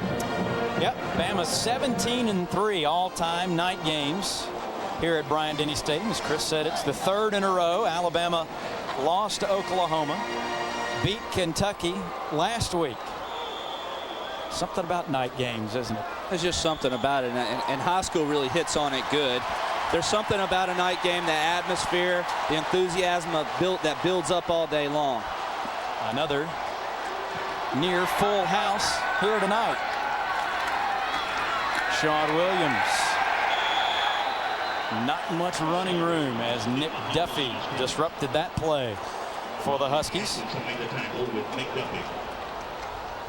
Numbers for the two quarterbacks. Again, the biggest difference, the couple of big plays that Brody Croyle was able to make primarily in the first half. But Hawley really hasn't taken any shots downfield. We saw a corner route here earlier, but Northern Illinois electing to stick mainly with just 5-10-yard hitches as opposed to throwing the ball down the field. Coyle wants to go deep. Just overthrows Dre Fulgham. Rob Lee step for step with Fulgham down the near boundary. One thing that's important for an offense, as we see Brody just throw that deep incomplete pass, it's still important to throw the ball deep. Yeah, it was incomplete. You wish it was completed, but it sends a message to the defense. They know that they have to play on their heels, otherwise they're going to get beat deep. What that's going to do here in the next few possessions is going to open up the underneath stuff for the Alabama offense. 3rd down and 12 for the Tide. Shotgun for Croyle. Steps up. Guns that one out of bounds. Looking for Fletcher on the far sideline, but a little miscommunication, a little pressure disrupting that play, and the Tide will have to punt backed up deep. Unfortunate set of downs there for Alabama as they were unable to move the ball forward. In fact, over the course, backed up a little bit there. Hopefully we'll get a good punt right here. Try to reverse the tables as far as field position. Freeland from his end zone. High, short kick. Sheldon right at midfield. Takes a shot at the 40, but great starting position for NIU. Derek Pope having an absolutely outstanding year thus far. Nice job on the coverage there. 41-yard punt, 10-yard return, and one big hit.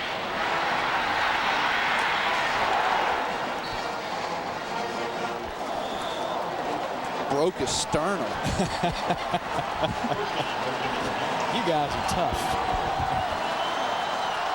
But here are the Huskies starting in Alabama territory for the second time tonight. Turner slides outside, weaving his way through traffic, keeps his feet, finally steps out of bounds right at the 20-yard line. And I don't know if we're going to see it on the replay here or not. Poor old Antoine Odom's doing all he can to get off, and he's just absolutely getting mauled there on the defensive end, which was what allows Micheal Turner to break it outside, and after that he's on his own. He's going to make something big happen. Turner approaching 100 yards. First down just inside the 20. Turner hit in the backfield but keeps his feet. Powers his way down to about the 12. Nice job by Ahmad Childress there, penetrating the offensive line, getting in the backfield. Tried to wrap up on Micheal Turner. Turner again just so strong. If you hit him high, he's going to have an opportunity to use those big powerful legs that he has to break tackles. Gain of 6 on first down. Under 6.5 to play here in the third quarter. Haldy on the rollout. Throws that one away. And takes a shot after he released it from Antoine Odom. And has a souvenir. Little bit of Bryant Denny to take back to the huddle with him.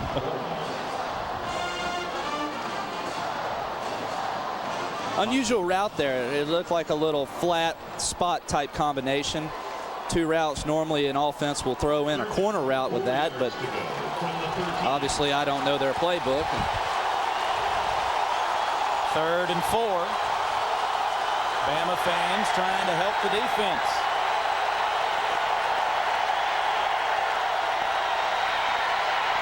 Haldy into the end zone, and it is caught for the touchdown. Chatone Powers makes the grab, and the Huskies have taken the lead. Picture perfect throw and catch from Josh Haldy to Chatone Powers. Tough play there. I mean, it absolutely was. We had good coverage on it. Just able to sneak it in there right back by the back pylon, which is an absolutely perfect throw for a quarterback. Just over top of Charlie Pepra. Azar for the extra point. Bangs it through. First touchdown catch of the season for Powers. 6th touchdown throw of the season for Josh Haldy. And with 6:05 to go in the third quarter, Northern Illinois has taken a 12-9 lead. Josh Haldy's done an excellent job all year long. He's been able to take his shots in the end zone, has been successful over the course of the last 2 games. Only thrown 1 interception thus far, though. 6 touchdown passes to only 1 interception. We told you he's a very smart young man. He doesn't make mistakes. And there he made a big play for his offense and his team as NIU jumps ahead 12-9. But something to keep in mind, it was the tough running of Micheal Turner that got them to that point. He kept those legs churning, was able to break a couple of tackles, allowed Josh the opportunity to throw the ball in the back of the end zone for the touchdown. 13-yard touchdown pass to Chatone Powers. First career reception for Powers. Last year, a 7-yard touchdown pass against Ball State. Azar set to kick it away again.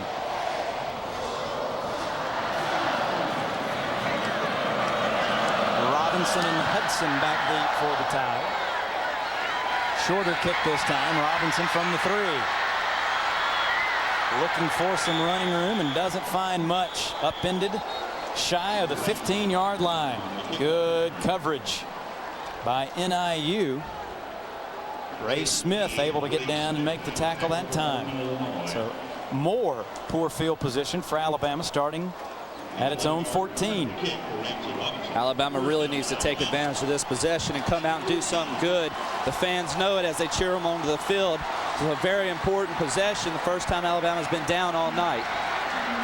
Tide really struggling to get the running game going and haven't been able to spring Shad Williams so far. Swing pass to Shad. Tripped up right at the line of scrimmage. He may have lost a yard. As Akil Grant came flying in to make that tackle. Akil coming up from his strong safety position. Looked like NIU came in with a little field pressure here. As you see him bring number 38, Brian Atkinson. Brody does a nice job of recognizing it, swings it out to Shad. But like you said, Akil does a great job of coming up and making the tackle. It's an aggressive attacking defense, and Mike Shula says a lot of the credit for that has to go to the secondary. You can't be that aggressive and not have good cover guys. Here's Williams trying to get something going.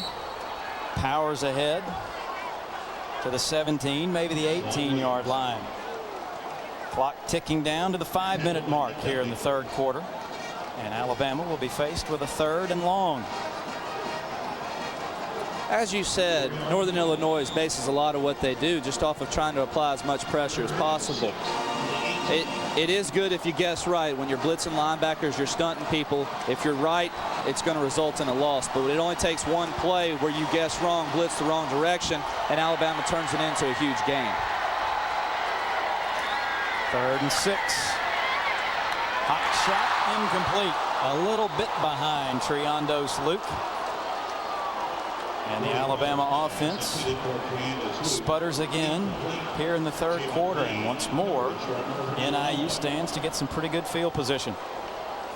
Brody trying to work the middle of the field here. A little bit behind there. Once again, might have been a hair late on the delivery and not wanting to run him into anyone. Freeland high, another wobbly kick. Sheldon from his 47. Takes it into Alabama territory at the Tide 43. He is a fearless return man. He seems to catch everything, Tyler, on the dead run already. A tough guy to bring down. There's no question about it. And with the new halo rule this year, there is no halo infringement.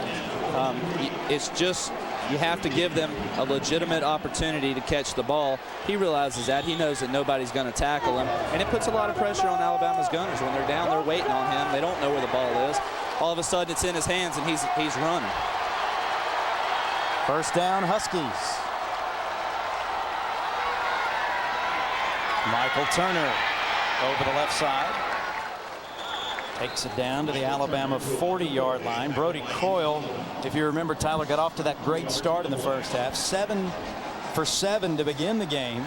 Since then, though, he's just 4 out of 13. And kind of as Brody has gone, this Alabama offense has sputtered a little bit later on. He's a huge part of it. He has a lot of experience playing on this field right here with this offensive unit. He is the leader without question, and as Brody goes, the Tide offense goes. 2nd and 7. Swing pass again, and a vicious hit by Charles Jones. PJ Fleck made that grab and paid for it. I'll tell you who made that play possible right there was Charlie Pepper on the corner. He read the play. He steps up, forcing number 84 for Northern Illinois, Sam Hurd, to take him. Unfortunately for the Huskies, there was 2 Alabama defenders there. Charles Jones able to make the big hit. 3rd down.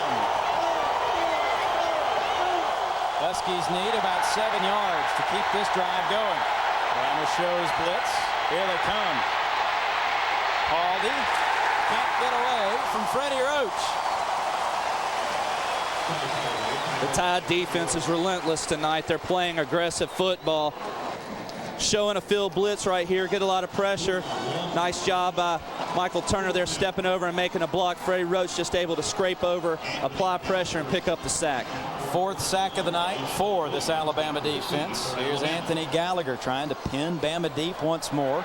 Williams asks for a fair catch, but has no intention of making that catch. And it will be downed inside the 10. They'll spot it at the 8.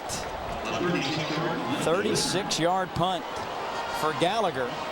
And once more, effectively making Alabama go an awful long way with 2:34 to go here in the 3rd. It only takes a completion or 2, a positive running play or 2 to get the confidence back in this Alabama offense. From there, they can get things turning, pick up a couple 1st downs, possibly put some points on the board, at least reverse the field position. Give it off to Williams, trying to get outside, and he is dropped for a loss on the play. You get backed up like this, it limits the playbook a good bit as well, doesn't it? It does. It's a lot like being in the red zone. Offenses can be timid as to passing the ball, stepping back because they don't want a loss. They don't want something bad to happen, an interception, a sack close to the goal line.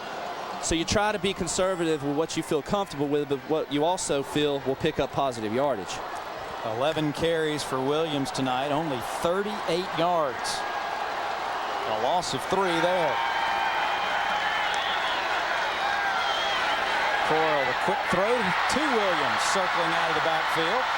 Shaw sprints out of bounds right around the 15-yard line. Nice job there by Shaw coming out of the backfield. Brody hits him in the flat, picks up good positive yard. That's the confidence that this Alabama offense needs right now. A good positive play. It's going to give them a third and about 5 or 6 yards for the first down. But those are the type of plays that they need backed up here to instill that confidence back in them that they had earlier in the game.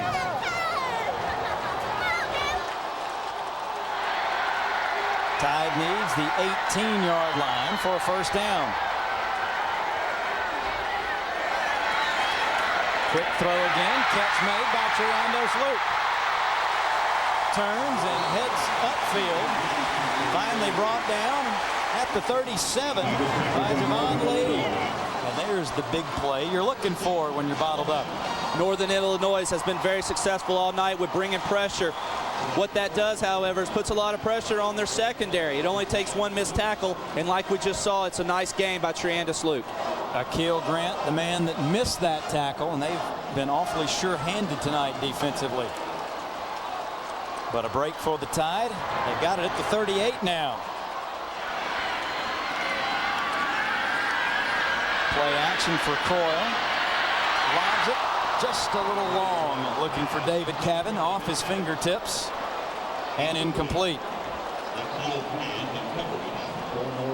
David Cavan, as we talked about earlier, suffering from a injured wrist earlier in the preseason. You wonder how much this right here played a factor as you see him stick his hands up. Now that's a difficult catch for a tight end, one that he doesn't make all day long, but nonetheless I would say 9 out of 10 times David Cavan comes down with that ball.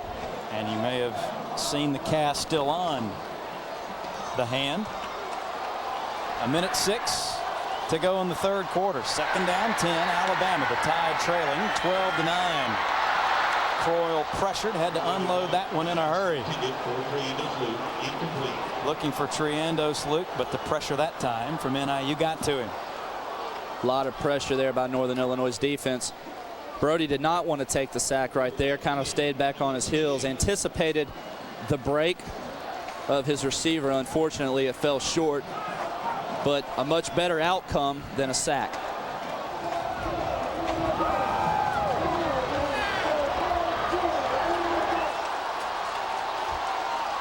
Tuition well spent. 3rd and 10. Time this time for Brody. Finds Dre Fulgham. Keeps the legs turning. He's spun down as he crosses the 45 by Randy Drew. Nice pickup. Nice job by Brody. Looking downfield. He looked and he looked and he looked and he waited as long as he possibly could. Not liking what he saw. Went down low to Dre Fulgham. A lot of guys. Northern Illinois is just doing an absolutely outstanding job of swarming the football. They're getting a lot of bodies there. If one person misses, they have 2 or 3 more coming along to make the tackle. What Alabama offense has done, though, they've driven out of that from being backed up. They've just changed field position.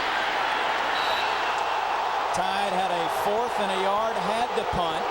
Contact made. I believe Thurman Ward got a piece of Dan Sheldon. I don't want to be negative here, but I think that he got some help from the backside, and I hope that one of these referees on the short sideline saw that. There is no flag.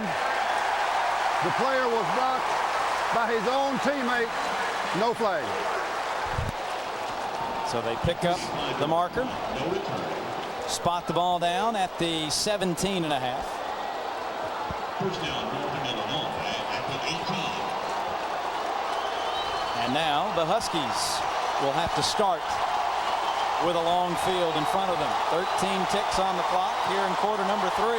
Alabama fans realizing how important of a series this is for the defense of the Crimson Tide. It's important for them to go out, get a 3 and out if they possibly can, and get the ball back to the offense. Turner started up the middle, now breaks it out to the right. Has 10, maybe 11 yards as he rolls out of bounds. Roman Harper forces him out.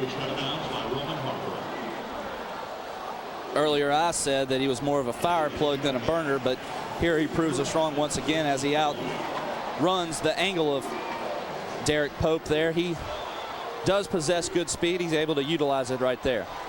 20 carries, 104 yards now for Micheal Turner. He moves the chains there. First down at the 29. Final play of the third quarter.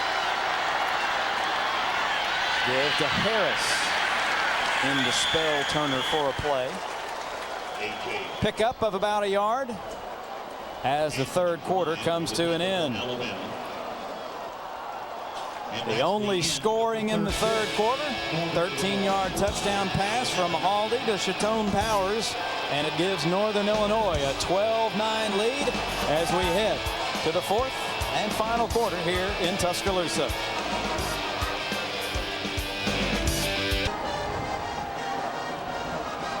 Ready to start the final 15 minutes here in Tuscaloosa. David Crane, Tyler Watts, and Chris Stewart with you here on Crimson Tide pay-per-view. Second down and 10 for the Huskies. As the final stanza gets underway, that pass intended for Dan Sheldon, a little high and incomplete. Tyler, Bama fans looking for good omens, if you will, in the fourth quarter. Bama has outscored its opponents 24-7 in the final period through the first 3 ball games. Hoping that history repeats itself are these Alabama fans as they anticipate the start of this fourth quarter. They're coming to their feet. They're getting into the game. The atmosphere of the night is setting in. They're cheering on their defense. Time would love to get a turnover. Bama defense hasn't forced a turnover in the last 2 games. Third and long, they'll play it safe. Give it to Turner. Ducks his head and powers ahead to the 35-yard line where he's met by Jawan Garth, redshirt freshman out of Decatur. Nice job there by Jawan Garth, just sitting right in there in the middle. He's been an outstanding player for the Alabama Crimson Tide this year. Played on some special teams, moving around. Tremendous athletic ability, though. Anthony Gallagher booms this kick away, driving Williams back. He'll let it go. Bounces at the 10 and will be touchdown right at the 11-yard line. So special teams for Northern Illinois has been very, very solid all night long. Third quarter stats. Alabama offense has the advantage somewhat in yardage, but not on the scoreboard. Joe Novak's team with a 3-point lead here early in the fourth quarter. Back to Bryant-Denny Stadium in just a moment.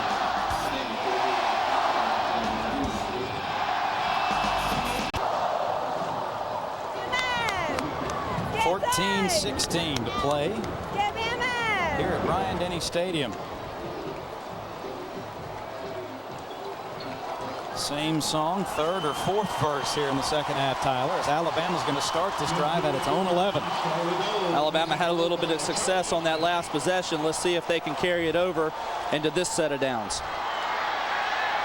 Castile in front of Darby in the eye as NIU shows blitz. Darby stumbles as he crosses the line of scrimmage. Picks up about 3. Micheal Grant credited with another stop, making his 26th consecutive start for the Huskies. Northern Illinois sticking everybody's nose up at the line of scrimmage. Nice job by the Alabama front to pick them up and open up a hole for Ken Darby.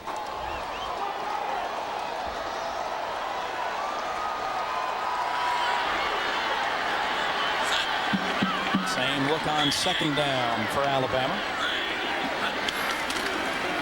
Darby again hit in the backfield and dropped. Nick Duffy came shooting through, and it results in about a 2-yard loss. Duffy does a great job here. You see him come from the top of your screen, backside pressure, able to get to Darby in the backfield. It's going to knock him back to about the original starting position at the 11.5 to 12-yard line. Duffy with 12 double-digit tackle games in his career. As Tyler mentioned earlier, on the Butkus watch list to start the season. Third and long. Croyle steps up, guns that one, complete to Fletcher. Ridden down, horse collared by Lionel Hickenbottom, but a big gain for the Alabama offense. A first down, just shy of midfield. Great patience here by Brody Croyle and an outstanding job by the Alabama offensive line. Had a chance. I thought he should have ran it, but he waited in there perfectly for Zach Fletcher to clear across the middle of the field. Resulted in a huge first down for Alabama as they are about to cross midfield. 37 yards on the pickup, and a tip of the hat to Ken Darby, who had a great block to give Croyle the time. Brody hands it to Darby now. As another flag flies.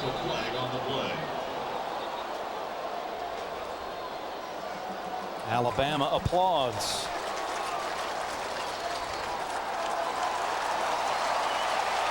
That'll cost the Huskies 5 yards, and it will take it into NIU territory. Might be the first time tonight, or at least in the second half here, that Alabama has crossed midfield. Hopefully it can build on that last play. Wear down on this. Penalty is offsides by the defense. 5 yards from the previous spot, still first down. Still plenty of time in this football game. Alabama doesn't need to press, and I'm sure that they're not, but they do need to take advantage of the opportunities that they're being given. Sean Williams now, the lone setback. Takes the handoff, looking for some running room and finding very little. Alabama continuing to try to run the ball up the middle. Had a lot of success there in the first half. They've been struggling here lately, trying to establish that run. The team that can run the ball normally can dominate the game. Alabama's trying to reestablish that running game. Clock ticks under 12 minutes. Gain of 1 that time for Sean Williams. Brings up a 2nd and 4. Pressure. Croyle flares that one out, just out of the reach of Tim Castile. Kirsten Strothman applying the pressure to Brody Croyle. Nice pressure there by Kirsten Strothman coming in from the backside. Brody able to get rid of the ball. A little bit high to Tim Castile, but it'll only result in a 3rd and 5 situation. Tide needs to convert to keep the drive going. Good protection that time. That pass incomplete. A little high. Fletcher went up to get it, but couldn't corral it.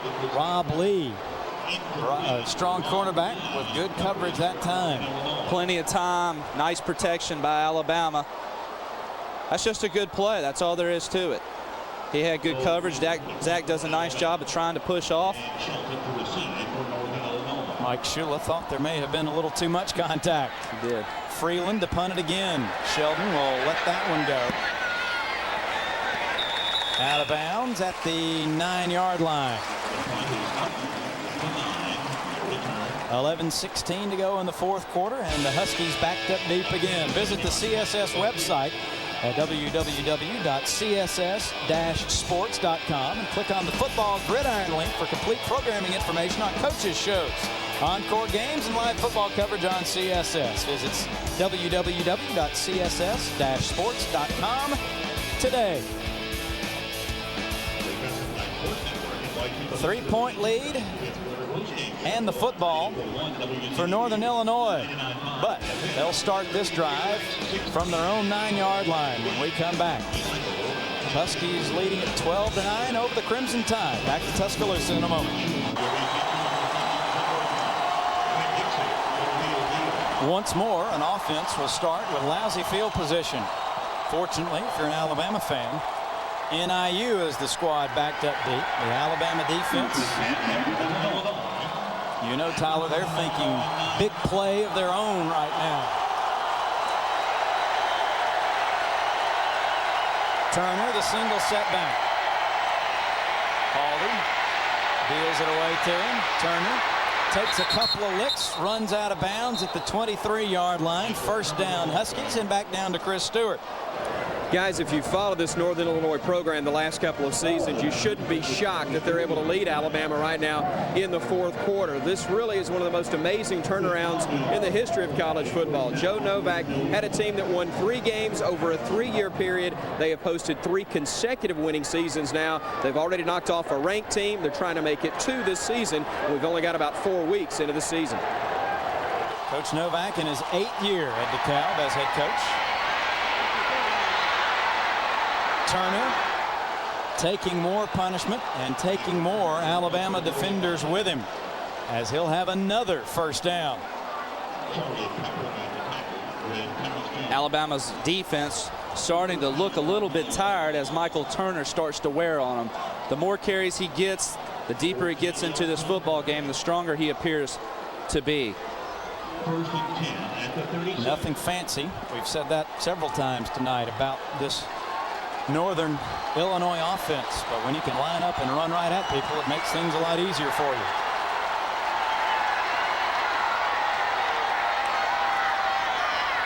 Turner again. Upended as he crosses the 40. Derek Pope credited with the tackle. Yeah, Joe Novak, 30-50 is his record as head coach at NIU, but as Chris mentioned, we touched on it earlier, a 3-year stretch, the Huskies were 3-30. You know, Virginia Tech struggled there for several years under Coach Beamer and have since turned it around and are now considered a national powerhouse. Big win for them last Thursday.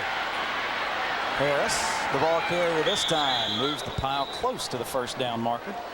Harper drives him back. Not trying to take away from this game that we're watching right now, but it was also a very pleasant win to watch for the Hokies.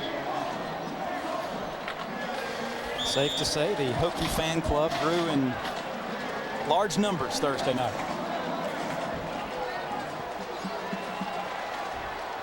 Clock runs with 9.5 minutes to go.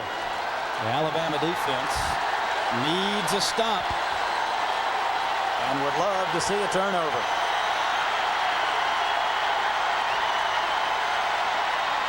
A.J. Harris cuts it up.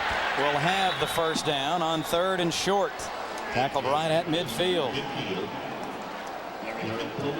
Northern Illinois' offensive line doing a great job of getting a body on a body, stretching the plays out, and allowing number 24, A.J. Harris, to find a hole and turn it up and pick up the first down.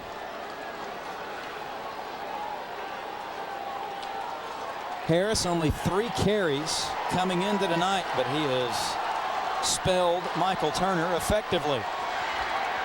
Gets him a first down there. Hit, drop that time is Harris in the backfield for a loss by Freddie Roach.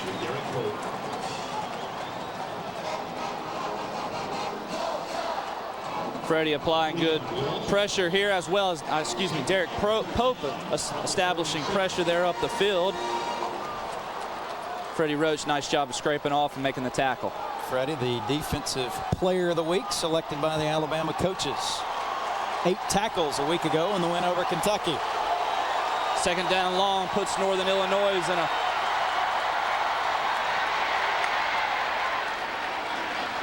Turner moves it into Alabama territory. That's the first phase, I guess, for the Alabama defense. You get a stop on first down, set up what you hope is 2nd and long and then 3rd and long, and that's what Northern Illinois is looking at right now. No question, but I think that at this point, Northern Illinois is not going to take any chances. They've had good success with the running game. They're going to stick with it and not take those unnecessary risks in throwing the ball. 7.5 minutes thereabouts, and a timeout taken by the Huskies. A big 3rd down play upcoming. 7:37 to go in the game. NIU continues to lead Alabama 12-9. 3-point lead for the Huskies. And just some of the numbers posted by Micheal Turner. closing in on the school record. He needed 229 yards for the school rushing record coming into tonight. He has been as good as advertised. He has definitely put on a show here tonight, and he's definitely earned the respect of this Alabama defense. Third and a long 8. Haldy rolls, throws deep, and it is caught by Sheldon, and he will score.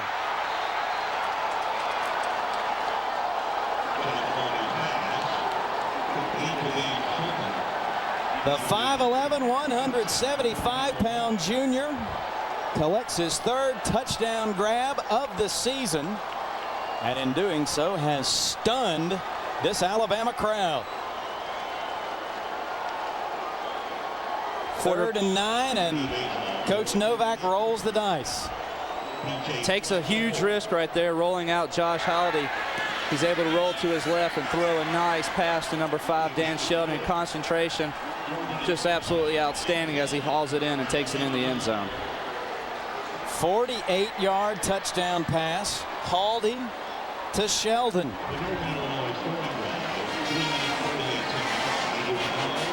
Ramsey Robinson got a little turned around, and Sheldon takes it to the end zone. 7th touchdown pass of the season for the junior quarterback,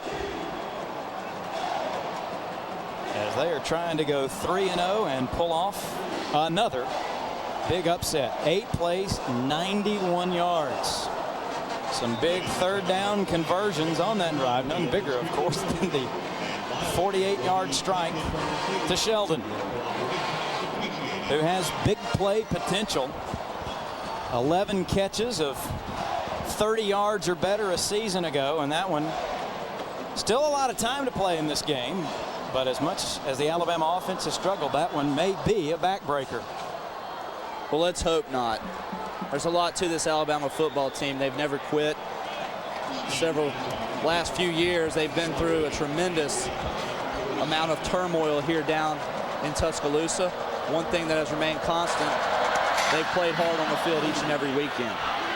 Sean Williams, 5 yards deep, will take a knee. Talked about it a lot at the South Florida game in the season opener. Came out, sputtered a little bit, fell behind, but a 10-point deficit after all these guys, and you included, all that you and these other Alabama players went through, a 10-point deficit, nothing. That's right. I think if we remember back to the opening week versus South Florida, over the span of about a minute and a half, Alabama was able to score 10 points and take it into the locker room for a 10-10 tie. But this offense has really struggled. They've been shut out here in the second half. Won 16 out of their last 20, but they're down 10. Coyle dumps it off to Castillo to the 25-yard line. And positive plays are all that it's going to take to move this football team forward. Brody Coyle, nice job of looking downfield, trying to get something bigger, realizing that it wasn't open, checks it down to the flat. Tim Castile picks up a nice gain of 5 yards.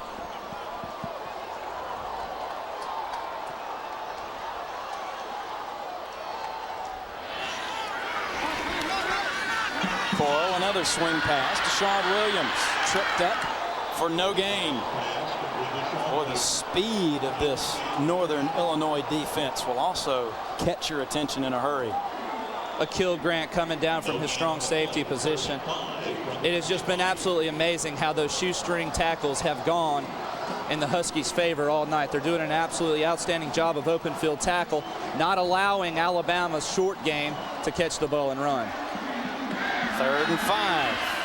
Pass caught. First down, as Brandon Greer makes his first catch of the night. Coyle and Greer hooked up frequently in high school, quarterback and receiver, both at Westbrook Christian. Brandon, a high school record 30 touchdown catches as a senior. Broke Ozzie Newsom's record that had stood since 1973. First down at the 6-minute mark. Brody rifles that pass, a little too tall for Dre Fulgham. I mentioned 1973, 30th anniversary of that national championship team, and that squad was honored prior to tonight's game. Bobby Humphrey, teammate of Mike Shula, the legend here this weekend that brought the game ball out. 2nd and 10.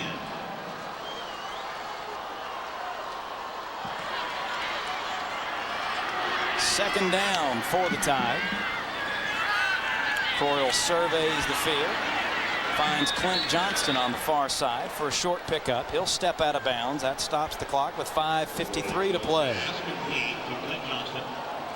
Brody trying to work down the middle of the field to the field, realizing that it's not there, dumps the ball off to Clint Johnson. Set up a 3rd down and about 6.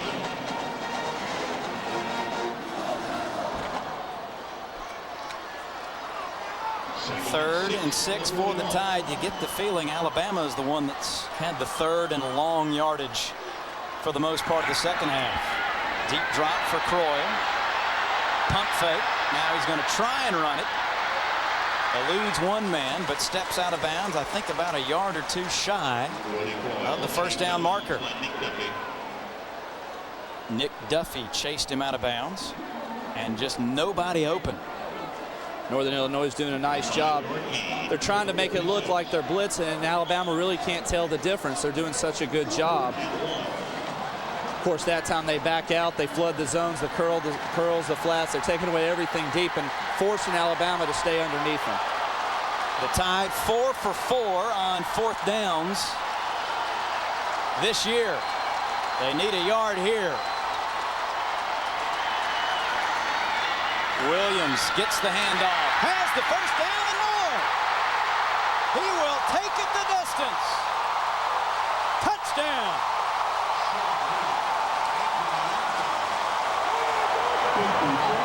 54 yards for Shawn Williams, and lightning strikes with 5:36 to go.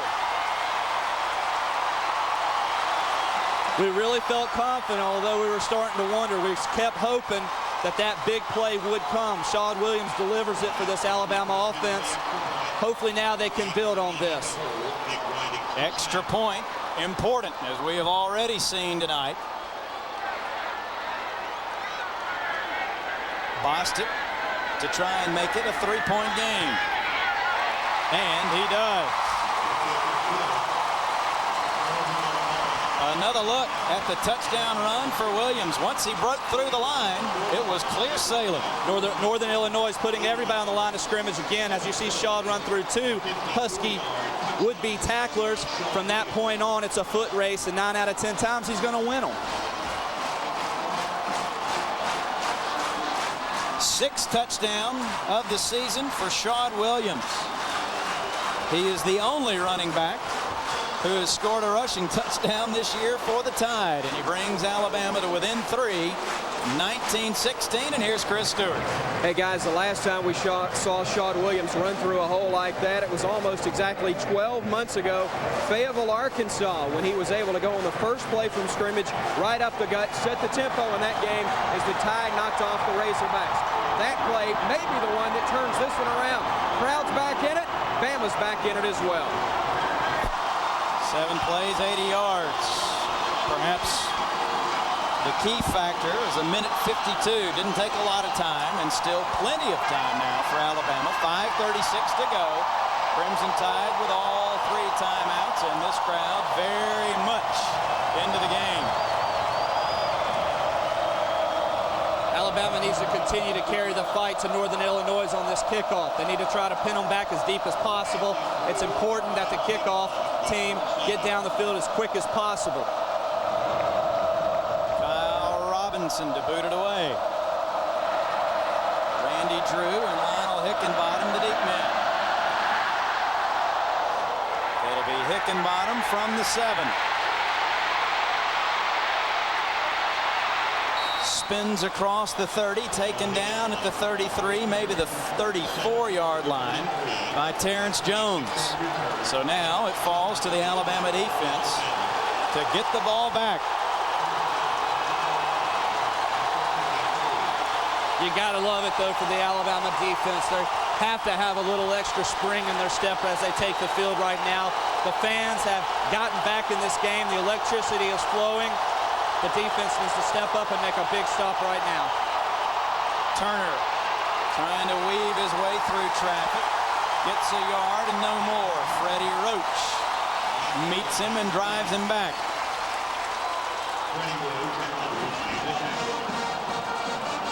Freddie Roach, as well as Derek Pope there, realizing the way to tackle this guy is when you make contact, continue to drive your legs as well. That's what he's doing. He's been successful at breaking through tackles. Realize the importance of this set of downs. Alabama defense holds Turner to just 2 yards on first down. Huskies will use every second of the play clock. Play action for Haldy on a deep ball. Overthrown. Looking for Sheldon, but good coverage that time by the Crimson Tide. Charlie Pepper, Charles Jones. Shadowing Dan Sheldon down the field, and that'll set up a 3rd and long. Perhaps a nice surprising call. Trying to work on the clock, but taking one shot deep anyway. Well, they had successful on the last possession. They figured maybe Alabama was thinking nothing but run. They might have an opportunity for a big home run. Nice job by Micheal Turner on that last play, applying pressure. 3rd and 8. The draw to Turner. Flags are down. Turner is down, shy of the 40. That is not enough for the first down. Check the marker. Bama fans hoping it goes against the Huskies, and it will. You can just about bet on it when an umpire throws a flag. It's going to be offensive holding. Alabama will decline this penalty, and Shawn Williams will step back to receive the punt. Holding, but the offense, that foul is declined before down. So the defense gets the job done.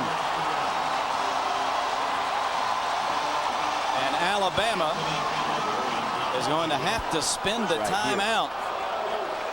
With 4:35 to play in the game, the Tide was a little slow in getting the punt team out on the field. So Mike Shula and company call their first timeout of the second half. They'll have 2 remaining. Catch Friday Football Blitz for the lowdown all the weekend's football matchups. Matt Chernoff of Sports Talk 790 The Zone in Atlanta joins Matt Stewart on the set of Sports Unlimited. Get you ready for all the weekend's gridiron action. Sports Unlimited every Friday at 6 p.m. Eastern for the Friday Football Blitz. 83,000 plus. Maybe a couple of hundred Husky fans made the trip down, but certainly the majority of this crowd pulling for the Crimson Tide and have had very little to cheer about most of the night. Bama down by 3, but will get the ball back. 4.5 to go.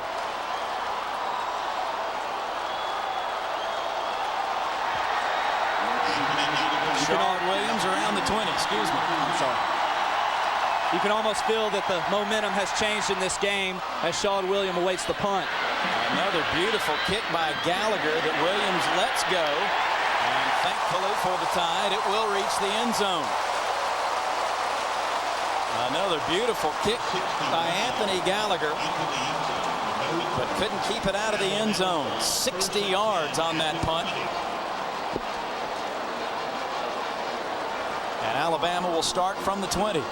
Anthony Gallagher has done a great job all night long. Every time you think Alabama's going to get good field position and Shawn Williams is going to have an opportunity to return a punt, Gallagher goes out and he kicks the ball 60 yards and backs Alabama back up inside the 20 to the 20-yard line once again.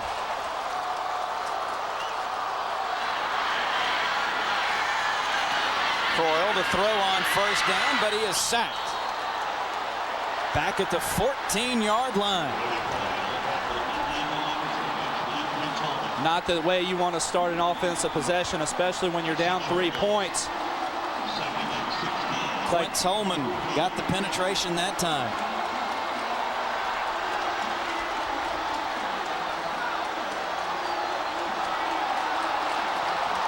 Clock ticking under 4 minutes. 2nd and 16 following the sack. Croyle rifles that pass, incomplete, and no flags. Randy Drew was in the back pocket of Triandos Luke. But good coverage by the Husky Drew, of course, one of Northern Illinois' best secondary players. Triandos Luke wanted the flag, so did the fans. We didn't get it, though. Drew with 9 interceptions in his last 12 ball games, but neither team has turned it over here tonight. Bama needs 16 yards for the first down. Croyle goes underneath to Williams. He makes one man miss, slips another tackle, and will move it ahead to the 28-yard line, leaving him about 2 shy of the first down. Jason Frank with the tackle, and Alabama looks at another 4th down. Alabama pushing 4 vertical that time. Northern Illinois does a nice job of getting back. Brody does a great job of hitting his check down, who's always going to be open. Shawn Williams is able to wiggle it down in there and give Alabama an opportunity on 4th down. Play clock at 10, and Alabama will spend a timeout. 2 minutes and 59 seconds to play in the ball game. Alabama spending its 2nd timeout of the 2nd half to talk this over. You don't want to be rushed on a 4th and 2 at your own 28-yard line. Definitely not with 2 minutes and 59 seconds. Alabama has done a good job, although they suffered that first play, or first down. They had the sack. They fought their way back after an incomplete pass. Shawn Williams over the middle of the field picks up through great hustle, great effort, gives Alabama an opportunity here on 4th down. Like I said, with 3 minutes left, crucial down in tonight's game. Alabama 5 for 5 on the season on 4th down conversions. The last one just a couple of moments ago, a 54-yard touchdown run for Shawn Williams. Alabama got on the board first. Touchdown pass from Croyle to Zach Fletcher in the first quarter. Extra point was blocked and returned for 2 by Northern Illinois. And that certainly will not be the deciding factor in this ball game, regardless of the outcome, but it has resulted in Northern Illinois being able to be up by 3 points, though, for the entire night after they got the lead. What would have been a 10-10 tie was all of a sudden a 12-9 Northern Illinois advantage, and they've been able to sit on that lead. Bama offense breaks the huddle. Croyle will work from the shotgun with Shawn Williams to his right. 4th and 2. Quick throw, catch made, first down. Triandos Luke cradled that football. Took the hit from Nick Duffy, but he hangs on, and Alabama moves the chain. Brody Croyle knows all the time. He knows what the defense is going to do. He knows who's going to be open. 5-yard hitch there by Triandos Luke, and wide open, moves the chains, first down, Alabama. Able to hang on to it just long enough for the first down. Croyle to the far side, incomplete. Wide of the mark to Brandon Greer. Another look at that catch. Has it? Or did he? Well, he did, because we just ran a play. You are correct. You can argue about it till you're blue in the face. A 2nd down. 2:35 to go. Joe Novak pacing the NIU sideline.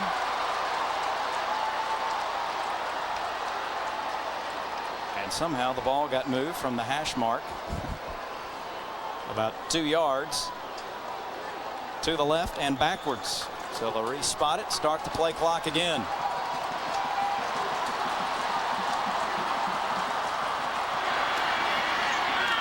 Trying to set up the screen to Greer. Brandon Greer takes it to the 40-yard line, where it'll be 3rd and a long 2 for Alabama. Closing in on 2 minutes to go. Good job by Brandon Greer. Nice block there by Triandis Luke. Little slip screen, follows his blockers up in there nice for about a 7.5-yard gain. Tide going with the hurry up. Croyle lost the football, able to get it back, but he takes a loss back to the 32-yard line. Simply slipped out of his hands. Looked like his arm was going forward. I'm curious as to whether or not the head referee contemplating whether or not to call that an incomplete pass. Alabama will spend its final timeout. Mike Shula talking it over with Brody Croyle. We said it's not a terribly hot night, a very humid night. You can see the perspiration on all the players, and having to go with a hurry up, perhaps not a chance to dry the hands off. Perhaps not. Yeah, it was a fumble. It was. And when he got it back all the way, it looked like the ball just slid out of his hands. And that's something that's not entirely uncommon. These balls that they use are new. They don't play with old balls. Sometimes if you're playing with a ball that hasn't been used a whole lot, it'll still have the slick surface on it that it just possesses from the factory. One thing that a quarterback always wants to do, and I'm sure that they did this on the Alabama side, they try to rub down the balls as good as possible and allow the quarterback to touch each and every one of them, feel them, and see if he likes them before every game. But like you said, on a hot, or not necessarily a hot, but as these players play, they're gonna build up and they're gonna perspirate, and the ball can sometimes just slip out of the hand. Alabama fortunate to get that ball back. Brody able to fall on it. But it now sets up a 4th and 11. 2 for 2 is Alabama converting tonight. Pressure comes. Croyle unloads. It is incomplete. Looking for Triandis Luke, but the pressure got there and forced him to unload early. Northern Illinois gambling everything right here on 4th down. They bring pressure from this side. It's number 27 for the Huskies. That's Rob Lee. He's able to cross the line of scrimmage without anyone to block him. He's got a free shot on Brody Croyle. Brody Croyle, realizing that he doesn't have enough blockers to protect him, having to anticipate the break of Triandis Luke on the bended post of there, and just comes up a little bit short, unfortunately, for Alabama. Northern Illinois regains control of the football and will sit on this. Haldy takes a knee, and what a night for that young man. Micheal Turner, 27 carries, 156 yards. Alabama just could never really slow him down. It is amazing. You could absolutely hear a pin drop here right now. 83,000 can get loud in a hurry and be quieted in a hurry as well. And give all the credit to Northern Illinois. They came in about a 2-touchdown underdog. A win over an ACC team to start the season. And in 45 seconds, a win over an SEC team. They will let the play clock tick down to the very last second and spend a timeout. Alabama cannot stop the clock anymore. And now Tyler Watts, Alabama has to regroup. It's back into conference play next week. 5th straight home game for this team. But the Arkansas Razorbacks come to town, and I'm sure most people very aware of what the Hogs did last week and beating up on Texas in Austin. So the Hogs come calling next Saturday afternoon. Arkansas always does a good job of playing Alabama tough. They have always been a formidable opponent. They always bring their best, as does every team that comes to play Alabama. They play their absolute best game against the Tide. Alabama will have to regroup this week. You hope that you can lean on the leadership and the experiences of this football team to pull this thing together and make sure that they're not experiencing the same feeling next week that they are right now. 13-game schedule again this year for the Tide, culminating with the trip to Hawaii. Thanksgiving weekend, Haldy trying to kill a little more time before he will take a knee. And the Huskies will not have to snap it again. Northern Illinois comes to Tuscaloosa, a heavy underdog, but will leave with a 19-16 win over Alabama, the first win over a Southeastern Conference team for the Huskies. Joe Novak's squad improves to 3-0 on the season. Mike Shula sees his team fall to 2-2. Joe Kynes, the defensive coordinator for the Tide. His group had his hands full tonight with Micheal Turner and company, and Bama comes up just a little bit short. We'll wrap it up when we come back. The final from Tuscaloosa. Northern Illinois quarterback Josh Haldy engineering the upset. 19-16 the final. The junior out of Madison, Ohio, coming through with some big plays when he needed to. The running of Micheal Turner. Bama kept him out of the end zone, but certainly his powerful running, one of the stories of this ball game tonight. Tyler Watts, we touched on it, Alabama has to regroup, rebound, come back next Saturday, an afternoon game here at Bryant-Denny Stadium against a very dangerous Arkansas team. But Alabama 1-0 in the SEC, would love to hand the Razorbacks a setback on the young season, but they will have their hands full. They will. There's no question about it. As a college athlete, you want to win every time you go out on the field. There's no question about that. Alabama will regroup this week. They are sitting at 1-0 in SEC play, and they realize that that's what really matters, is the way that you play each time an SEC opponent steps on the field. So you go in here, you learn from your mistakes, you watch the film, you get better. They always say that you learn more from a loss than you do for a win. So they'll break this thing down, they'll learn from their mistakes, and hopefully they'll be able to come out here next Saturday, execute the things that they've been working on, the things that they've learned, and it'll result in a win. 19-16 the final. Tyler Watts, regardless of the outcome of this game, enjoyed it. Thanks for being with us. Tyler Watts here in the booth, Chris Stewart down on the sidelines. All of us at the Crimson Tide Sports Network, thank you for being with us. I'm David Crane. Sean Williams got Bama back in the game. The Alabama defense gave some ground, but the Tide comes up just a little bit short. Touchdown pass seals it for the Huskies as they upset the Tide 19-16.